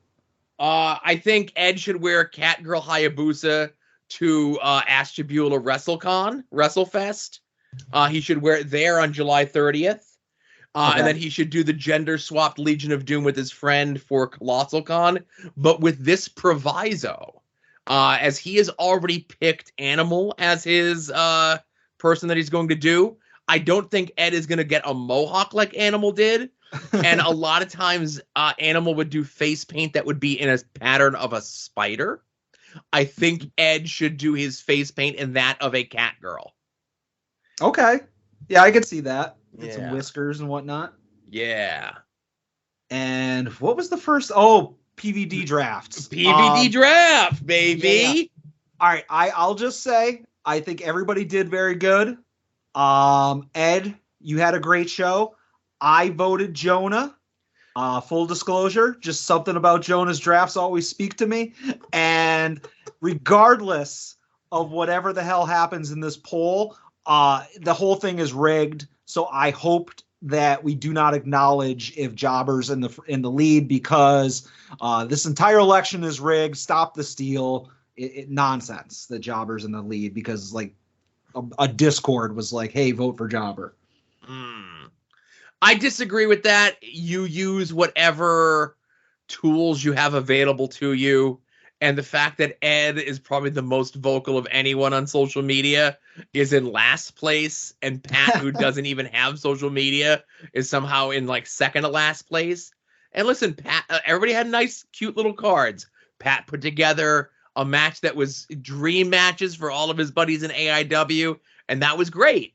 And Ed put together his dream match and his dream show. And he somehow like, so Ed put on an Ed show, but he didn't go full Ed, you know? Like, there was no Candy Lee. There was no, like, he was missing some of the Ed staples of an Ed card, right?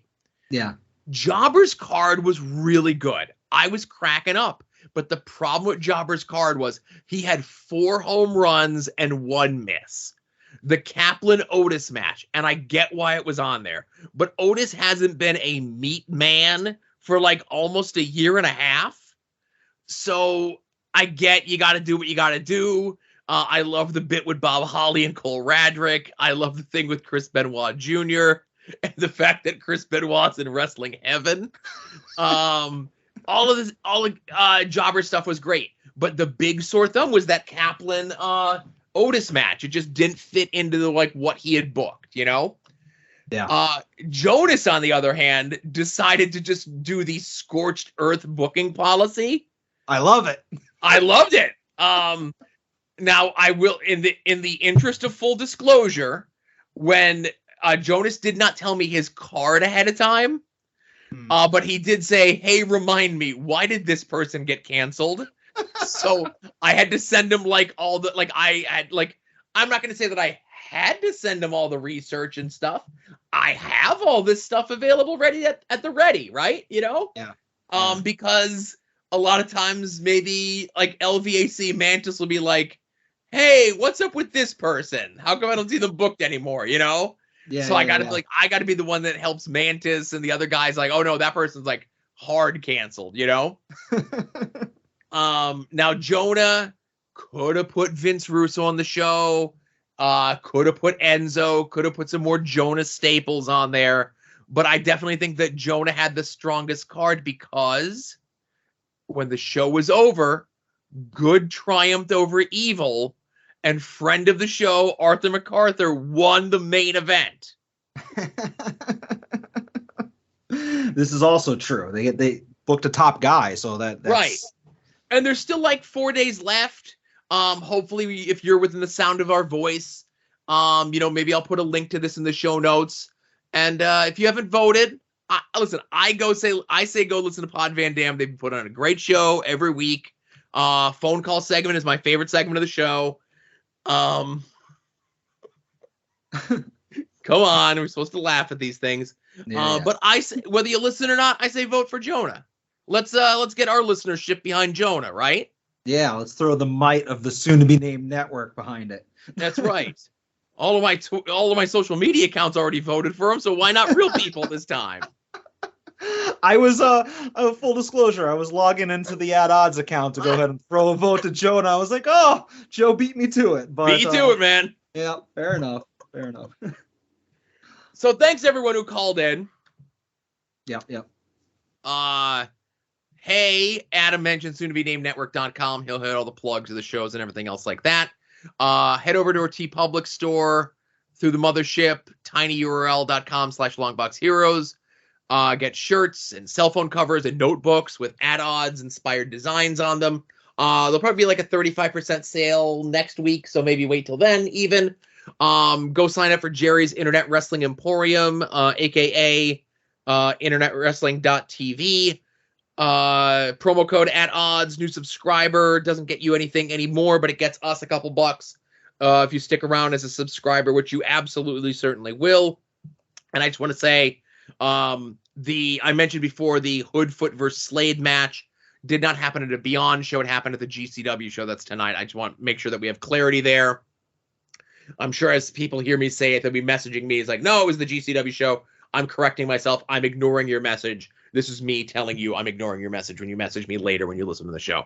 Another way they can help us out is by making any and all of your purchases through our Amazon click-through. It is in the show notes to every single one of these episodes. It does not cost you anything extra. Amazon call it an advertising fee. I call it the thing that makes Adam happy at the end of the month when he gets his cut of the fucking money. Yeah. Some of the notable purchases through the Amazon click-through this week include someone, and I'm going to guess the same person, purchased a Sega Sonic the Hedgehog Boys graphic t-shirt and mesh shorts set. Easy for you to say. I thought you were about to say meth. No, listen, I think that's Sana Chew branded meth that you would be buying, but I don't think you can get that through Amazon. And also somebody purchased the Sonic the Hedgehog Encyclopedia hardcover book. Oh, did Todd write that? He better not have.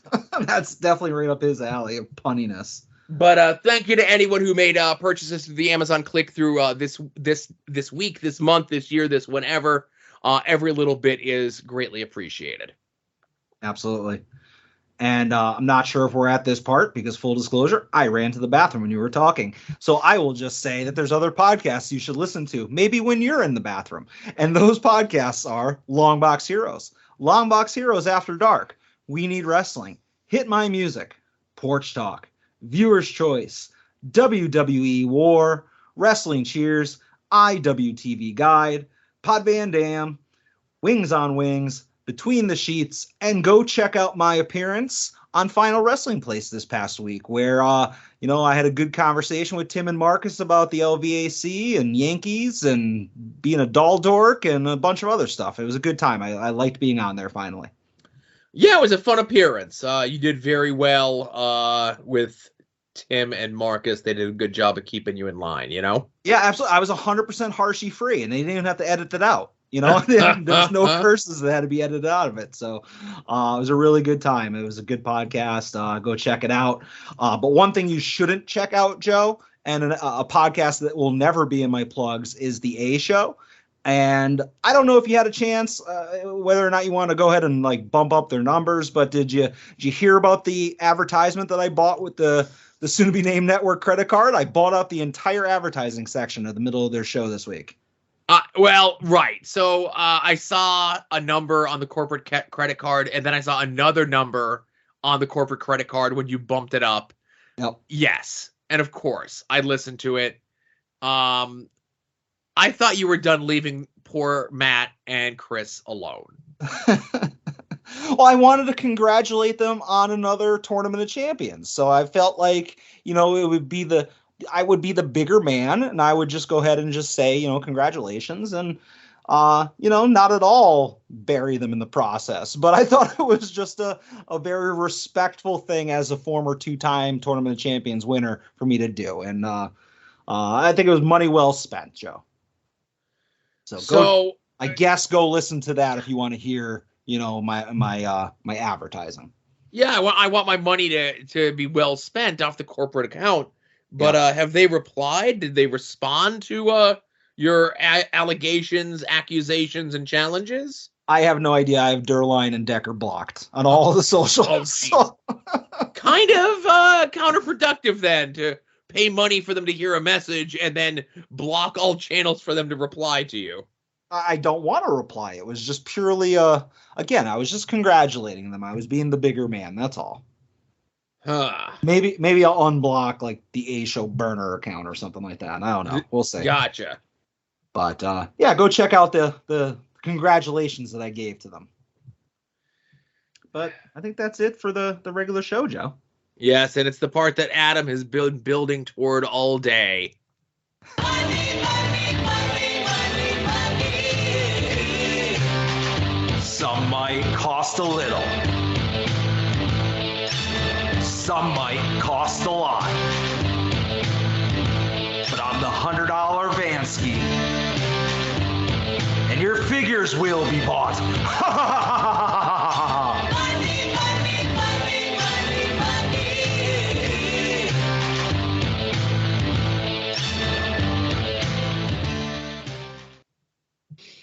All right, Joe, before we get into this, I just want to say, for those that may have listened to Final Wrestling Place this week, we did a weekly purchases, as is required on all podcasts that I appear on. And I did have several weekly purchases on We Need Wrestling. I'm sorry, Final Wrestling Place, I should say. My apologies. I get it confused because Brett comes on to weekly purchases, and that's where I was getting that from. Anyways, we had recorded the last ad odds on Thursday. We did Final Wrestling Place on Saturday, and I had 5 or 6 things, so everything I talk about is between Saturday and now being Thursday. And Joe, this is going to come as a surprise to you, but I have a lot of purchases. All right, so you know what? Let me get my one right out of the way, and then you could just steamroll the rest of the segment, okay? All right. So I'd put an impassioned plea out for a new MP3 player a couple of weeks ago. I did have someone contact me in the DMs that found a decent price, especially because of the conversion rate, through Best Buy Canada's website. Okay. and they were offering for them to buy it and have it shipped to them and then ship it to me. And I greatly appreciate them willing to go through the effort.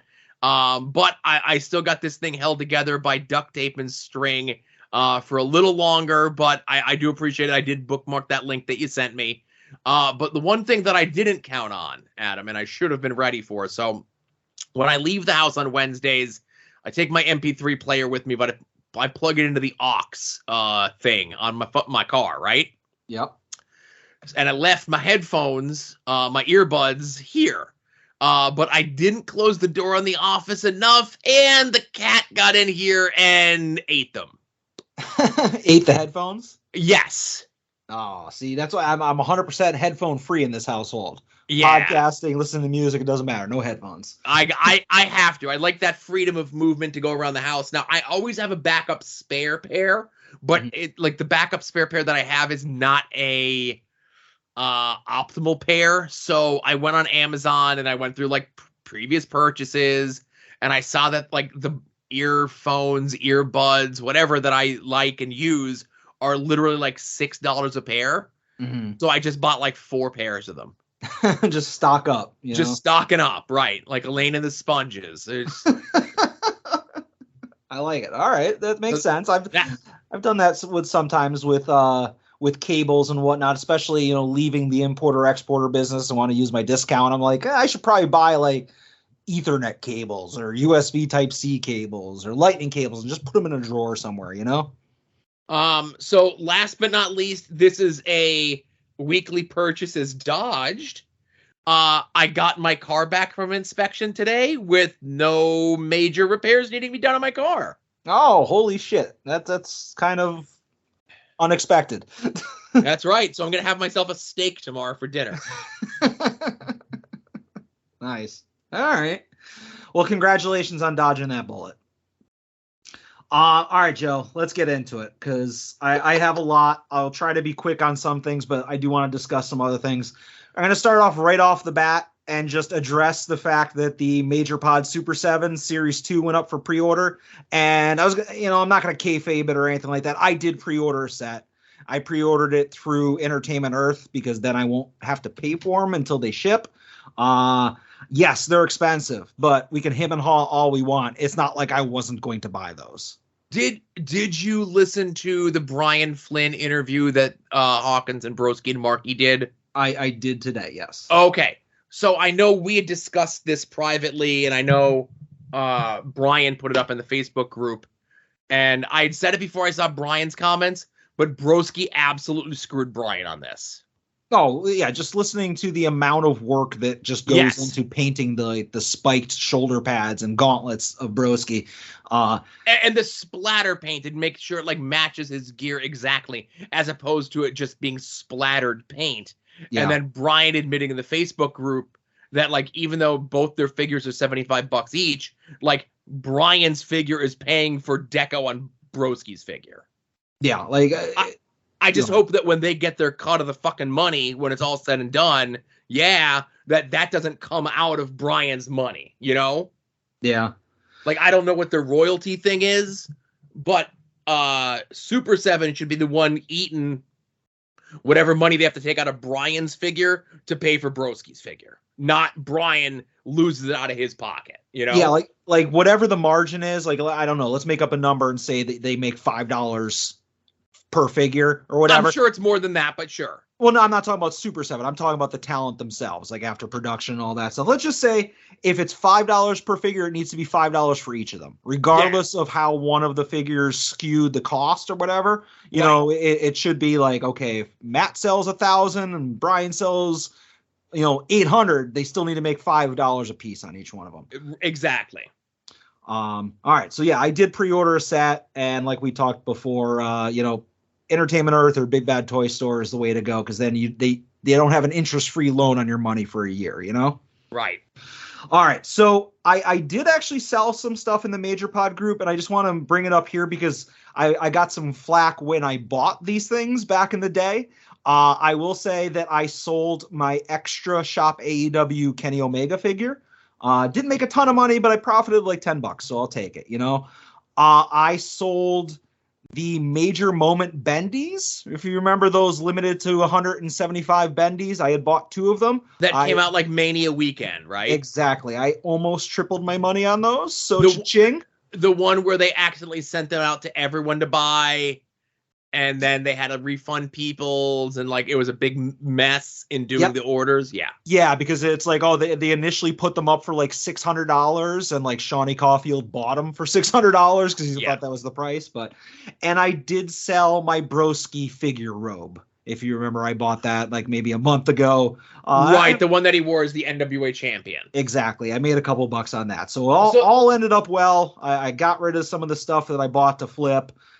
So that allowed me to buy other things, Joe. There you go. I was going to say, a lot of selling, not a lot of buying in this segment so far. No. Yeah, I've sold some stuff, but that allowed me to kind of cut loose a little bit. And I'll just say that I did buy the 1 out of 180 major player bendies. So I continue to be complete on the Matt and Brian bendies. And I don't know if you heard anything about the absolute chaos that was Whatnot that night, but I guess Whatnot was having a ton of problems. Like I could not get the app to load on my phone. I actually installed it on my iPad, and it just barely worked on there. Like, to give you some concept, like they were like congratulating people for winning auctions, and on my timer it was still saying there was like 20 seconds left. There was a ton of lag or whatever, but they had put up 50 of these major player bendies on Whatnot right after the last live show. Right, and on Friday night, sure. Exactly. I didn't know about this. They were gone, whatever. And then they were like, we're going to put up 50 again, and then we're going to do the last like 30 because they're going to keep a bunch for themselves, obviously. So they basically did, okay, we're going to list them in the store as buy it now in 5, 4, 3, 2, 1. All right, they're up there. And then you had to go and just immediately, there are a ton of them up there. And you couldn't just click on one and it would have given it, there's 50 listings. So I was like smart enough to like scroll down and not click on the first one. But even then it took me 3 attempts to get one to go through. But when all said and done, I got it. But there were people bitching, and I think rightfully so, in the Facebook group, that they would click on the major players bendy, buy it now. And because Whatnot was such a shit show across the country that night, that like by the time their finger like hit the screen, it changed to like a Brian Myers 8x10. And once you click buy it now, Whatnot just automatically takes your money. So like people were like, hey, I was clicking on the link for the major players bendies and I was winning like Broski and Myers 8x10s. And I requested to cancel it, and they were like, sorry about your damn luck, pal. So I was like, oh, that's a lot of drama. But long story short, Whatnot was a disaster, but I got my major player bendies.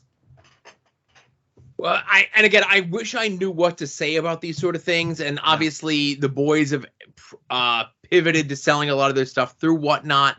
And I'm sure they have some sort of deal with Whatnot, and that's great. But if Whatnot can't handle the volume that these guys are obviously going to and have brought in, they're going to end up losing money as opposed to bringing people there. Like, obviously, hopefully this is an isolated incident over the weekend. Hopefully the next time that they decide to do this, they work out whatever kinks they have with Whatnot. Because one time I think people will let slide, but not like a second or third time. Yeah, absolutely. All right, speaking of Whatnot, I was just kind of fucking around on there. Mostly I was just checking to see if the app was working again. This might have been the next day. And I had seen a seller who I didn't buy anything from before, but I added him to my like list because I've mentioned before that I don't like a lot of the Whatnot sellers because they do games and blind boxes and all that kind of nonsense. But there's a seller called J&J Co Figures that I had added to my like list. And I guess I had just joined their stream when it started. And they did a giveaway, and like obviously you enter every giveaway, Joe. It's like if it's free, it's for me.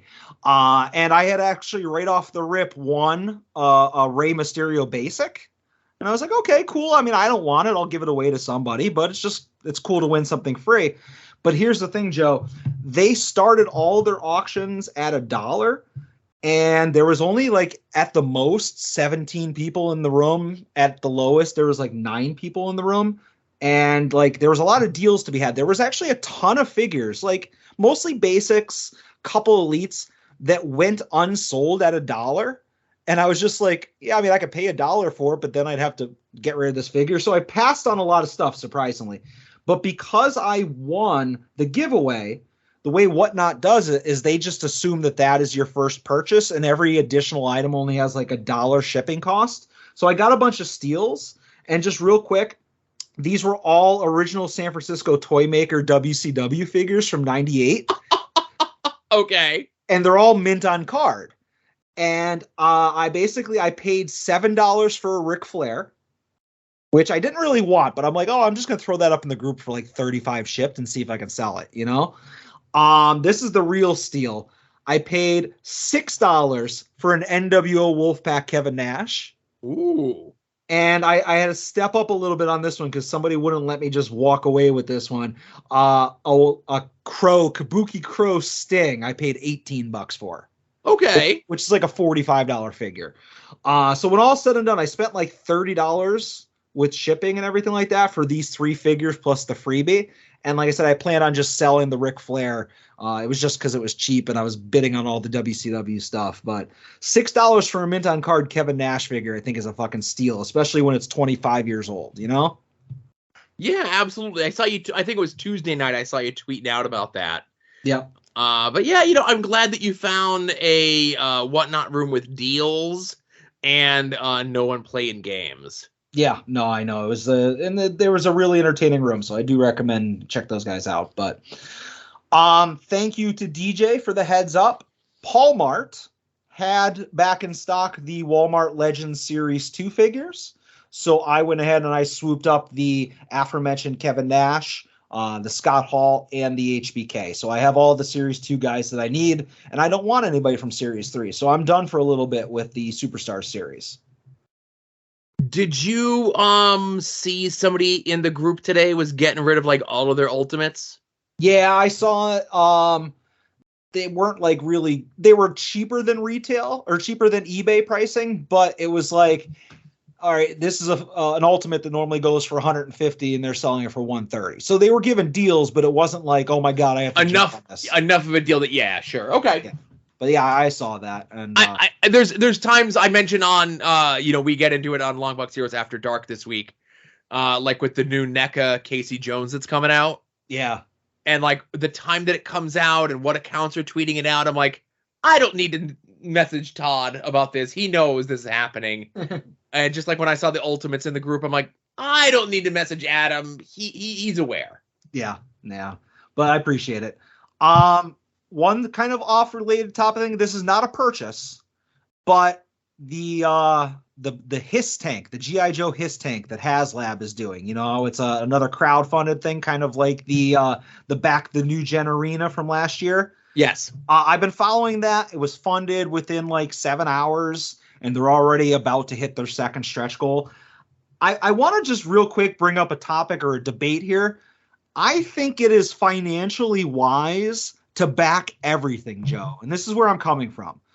If you look at the eBay sales, and not the eBay asking price, but the eBay sales for like the Razor Crest, the Star Wars Return of the Jedi barge, the Marvel Legends Sentinel, the Galactus, the Unicron for Transformers, every single one of these crowdfunded things, and even the New Gen Arena, which hasn't come out yet, they sell for like quadruple the funding price, like regularly. It's not like, oh, there's one sale of the New Gen Arena that was a profit. There's people like paying $600-700 for that ring right now that I paid $250 for a year ago, and I don't even have in my hands. So like, shouldn't I back this HISS tank and just sell it a year from now? Like, doesn't that make sense? Because every single one of these crowdfunded thing goes through the roof. That Unicron that I didn't even know about until after it came out, it was a $500 pledge. They sell for like $4,000. So it's like, why not spend, what is this, $300 for this HISS tank and then sell it for $700-800 a year from now? Like, I feel like, am I crazy? Isn't this like a wise investment? Are you crazy? Yes. Well, yeah, obviously. In this one instance, though. So is this a wise investment? I'll say maybe. as the Jim Cramer of these sort of things, right? Okay. Now, obviously, even when it came to the New Gen Arena, it was an issue of space, right? Yeah. For me, that's the reason I didn't get it. I was like, I don't need the ring. I literally would only need it for like the Doink figure, or like maybe the Diesel figure, whatever it is, or the entranceway. The entranceway is really what I wanted. Okay. Yep. So now there's people that are selling a $250 thing, lock, stock, and barrel for $600, $550, whatever it is. I spend my $250. I just want the entranceway. I'm not going to be able to sell that for $550, $600. I'm going to be able to sell it for a lot less. So that was my thought process there. Now, this one, the Hiss Tank, I guess, like more than met its backers. It already hit its first stretch goal, and it's en route to hit the second one, like in less than 4 days, right? Well, obviously, it went on sale yesterday morning, so we're not even 24, or we're not even 48. We're not even 48 hours in, sure. Yeah. Okay, so I guess my thought on these sort of things is, as you're saying, like the Unicron one hit, and this one hit, and the Barge hit, and all these other ones, the Razor Crest hit. What if this is the one that doesn't? What if this is the one where everyone else finally says, like, okay, now I'm going to get on with the Hiss Tank, and I'm going to do what Adam says, and then I'm sitting with a Hiss Tank I don't really want, because everybody else got on with it, you know? Yeah, I mean, at the end of the day, I mean, I wouldn't be mad that I have this Hiss Tank. Okay, it's kind of so cool, but right. So that's the other thing is, if you end up having to quote unquote eat the cost of this, are you going to be okay with having to keep this thing? Yeah, I mean, in this scenario, I would be fine with it. Like if I got stuck with the Galactus or a Sentinel, which I didn't buy, but I would not like those because they don't meet my collection. But I don't know. I'm just trying to build a case that I should probably back this show. Now, like with the New Gen Arena, how there was a cutoff where, like, whether it meets the goals or not, unless you pledge by a certain day, you don't get X, right? Yeah, this is a little different.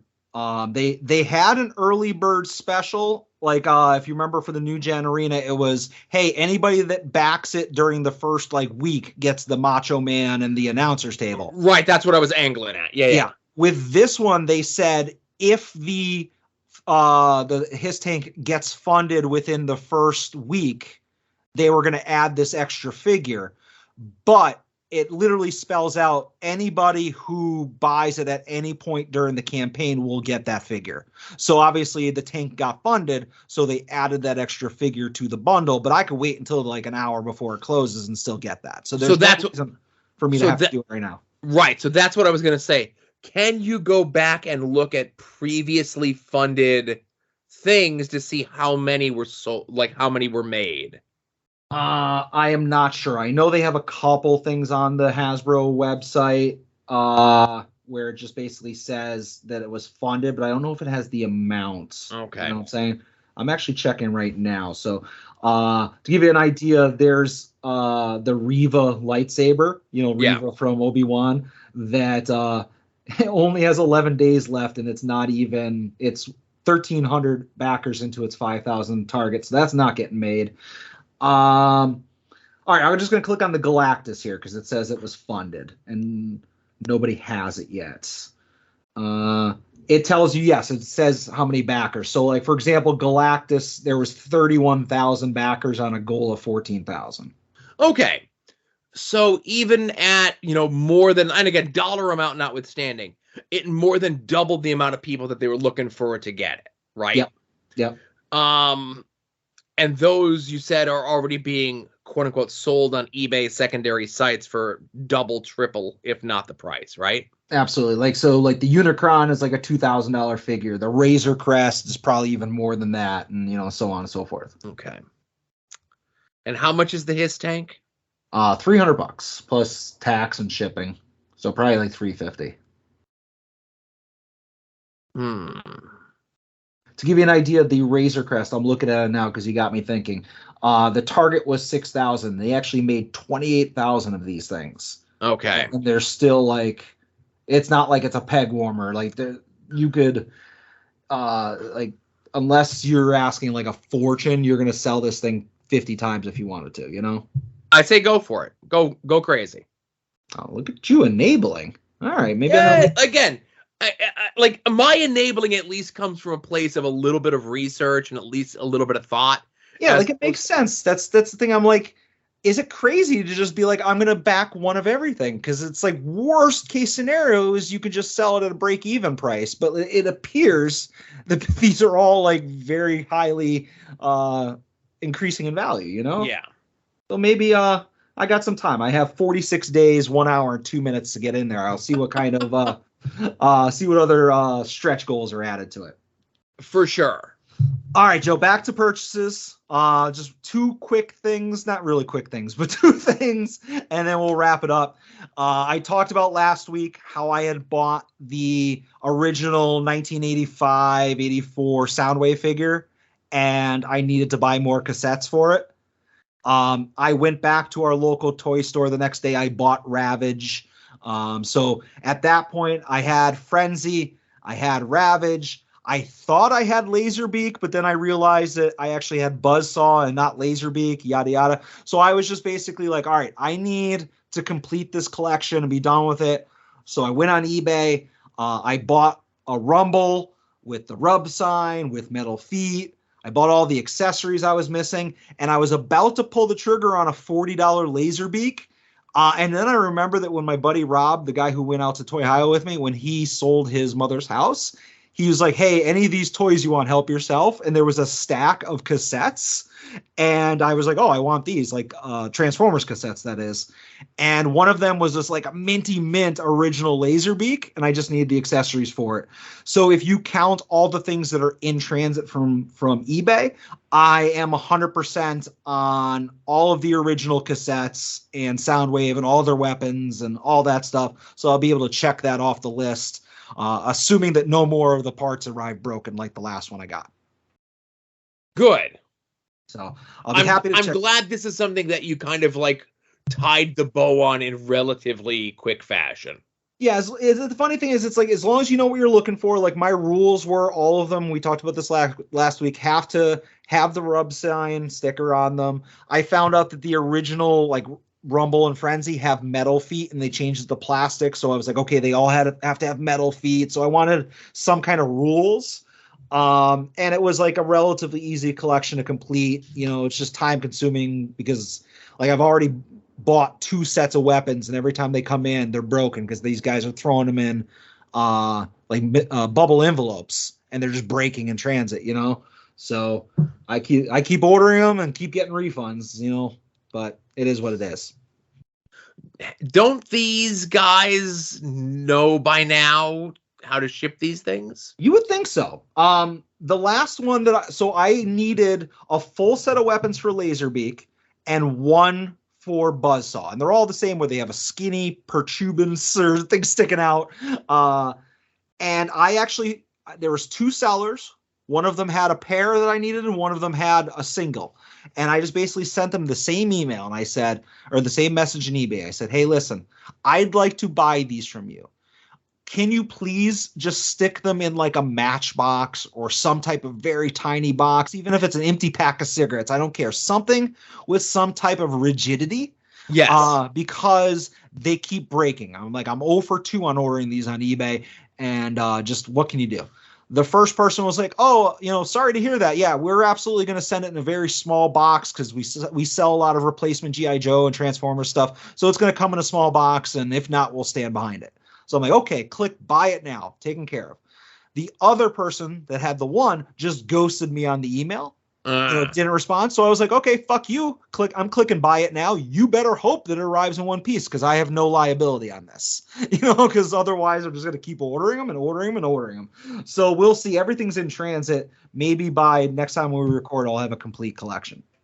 Now I'm going to ask, and this, you know, obviously I don't know how this works in the Transformers world, you know, is that, are these originals or are these repros? When it comes to the weapons? Yes. With that, I would say it is difficult to tell because these are plastic with like a chrome finish. And there's like a certain amount of wear and like degradation to the chrome on the older ones. And sometimes when I was looking at them, you would see them where they're just like super, super, super shiny. And I was like, maybe I'm going to pass on those. You know what I'm saying? And I was like, I'm going to look for ones that are like a 7 out of 10, maybe an 8 out of 10. But if this thing looks like it just came out of the box, maybe I'll take something else, you know? So there is the risk when it comes to just the weapons, because there's no dates on them. There's no way to kind of tell. But it is entirely possible that some of these weapons are coming from like a reissue from like 2000 or something like that. I don't know. I'm not going to be like Broski for the first time ever where I have to be like, well, I need to be the one ripping it out of the package so that I know for sure. You know, like I'm just saying, okay, when it comes to the weapons, I do run the risk of getting a reproduction or a bootleg, but it is what it is. There's no You'll way take to that avoid chance. Sure. Yeah, there's no way to avoid it, you know? Because they're at the end of the day, they're just pieces of plastic for that. Right. But yeah, so I'm looking forward to checking that off the list. And I have one last thing to talk about, and then I'll wrap it up. I was bored last night, and I was just looking around on toy stores. I was on Entertainment Earth. I was on Big Bad Toy Store. And, you know, you throw in things into the search bar just out of more like a curiosity thing. I'm like, what's out there? What don't I know about? You know, that's part of being a toy boy and being one of the, you know, obviously the Michael Jordan of many toy collecting that we have. But I was on Big Bad Toy Store and I was just searching for like G1 Transformers. And I discovered something that I never saw before, and I was fascinated by it, Joe. But I want to just kind of give you a little bit real quick, a backstory thing. Did you ever see, and they sell them a lot at like Joann Fabric or at like Party City, they're at the checkout aisles and they're little sheets of metal that have like, that you can like pop out pieces and you build like a puzzle out of the metal pieces and you bend them to the right shape. Have you ever seen something like that? And they're usually, when they're fully made, they're about the size of like a deck of cards and they're all silver, you know, but I've seen Transformers of those. I've seen, well, build the Eiffel Tower, build this piano, and it's just made out of like little cheap sheets of metal.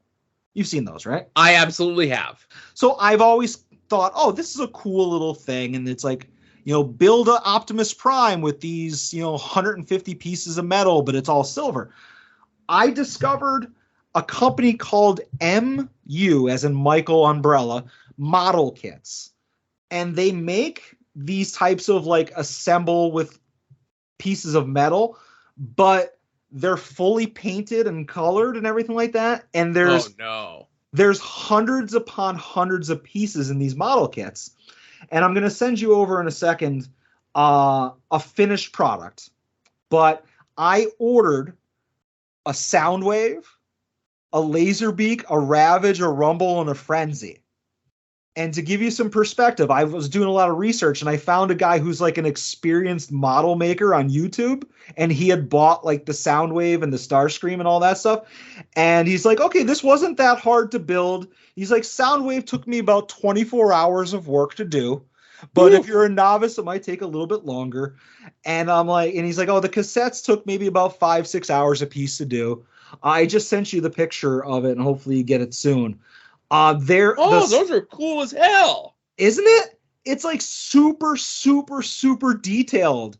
And like the guy is doing the video and he's like, the Laserbeak has magnets in his feet, so he'll attach to Soundwave's shoulder. There's a King Starscream that looks amazing. I was going down the rabbit hole of all of them. If it wasn't for the fact that the guy said it took him 24 hours to build the Soundwave, I probably would have bought the King Starscream and the Megatron and like just been like, I'm doing this. But I am so excited to like throw myself into like hours and hours of work to build these because they look unbelievably beautiful. Yeah, you ain't kidding. Those are really cool. Again, needlessly elaborate compared to the things that you've mentioned that I've seen at like checkouts and stuff like that. Yeah. Now, obviously, because they're so detailed, I'm sure they're a little bit more costly. They weren't bad. So originally I saw them, and I'm just actually, while I'm talking, I sent you a picture of the Starscream. It's just the box, but you'll get the gist of that. On Big Bad Toy Store, they had all the cassettes in stock, but they were sold out of Soundwave. So I was like, well, what's the point? You know? Right. And I just Googled, like, you know, on Google, you can click the little tab that says shopping. And it directed me to this Canadian website that sells puzzles, and they had them all in stock. So Soundwave was $50. And the cassettes were all sold, like, I think Laserbeak and Ravage were together for $20. And then Rumble and Frenzy were together for $20. And they had a deal where it was like buy 2 model kits, get 1 free. And so one of the cassette packs was free. So realistically, I paid $70 for everything, you know, which I think is not bad. But like, it got me real itchy. Like, I don't even have these in my hand, and like, I don't even know how long it's going to take me to build them. But like, I already want to buy the Starscream that I sent you, you know? Right.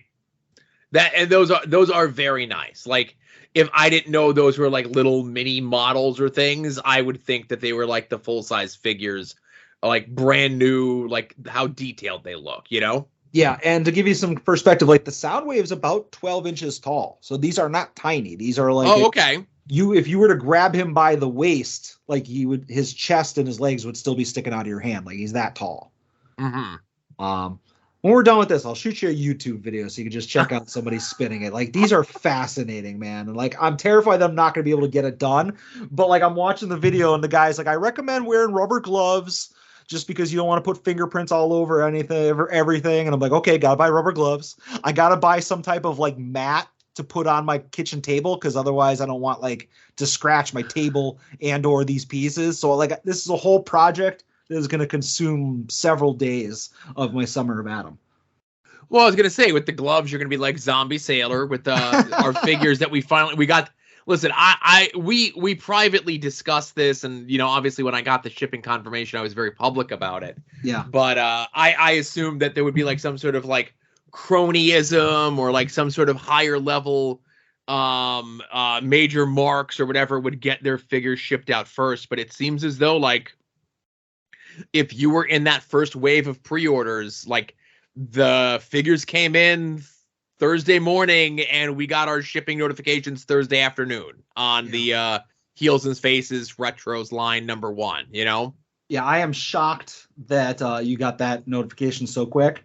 Oh, yeah. Now I'm just curious how long between you getting that notification when it actually hits the post office, because it's easy to create a shipping label, but it's not necessarily as quick to drop it off at the post office or schedule a pickup, you know? Well, you know, I'll tell you, that's a good point. And I will tell you that the label has been created, but it's not in the system as of this recording. Okay. And I wasn't expecting it to come like quick, because I know there's a holiday weekend on top of everything else. Mm-hmm. So I could see that not getting touched until Tuesday, but at least it's in the system to be sent, you know? Absolutely. Yeah, I mean, that's a reasonable amount. My fear is that it's like, oh, hey, it's another 2 weeks before there's activity on it, you know? Yeah.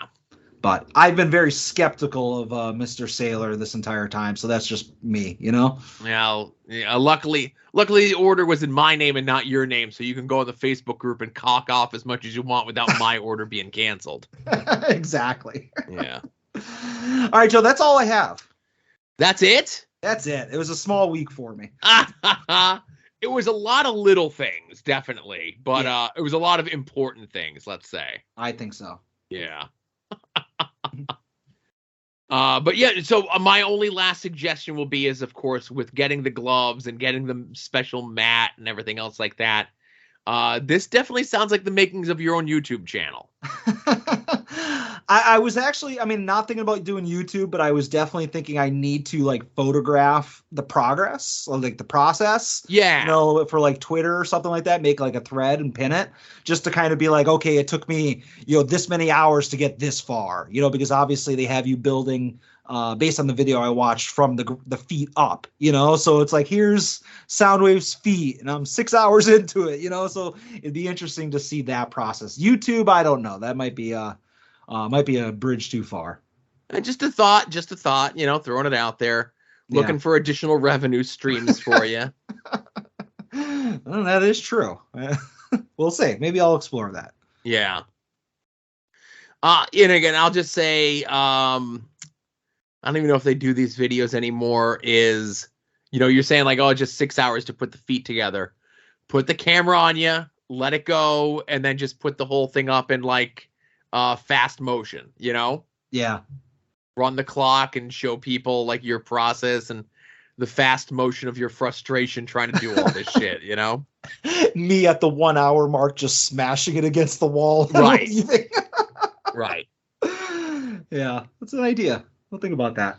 Mm-hmm. Get the whole setup behind you. Get the Alexa Bliss cardboard cutout behind you. Well, she always is, Yeah. But behind every good man is a good woman. That's something to that effect. A good laminated woman. It's for her protection. Anyway. Hey, is that all? I think that's everything, right? That's everything. Let's get the heck out of here. All right, everyone, thank you very much for listening. And this was episode 196 of At Odds with Wrestling. For Adam, this is Joe saying, be safe out there and enjoy some wrestling.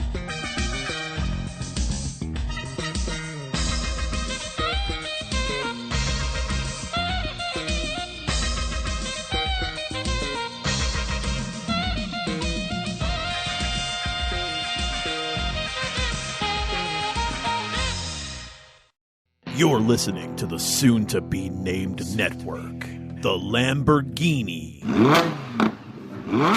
of Podcast Network.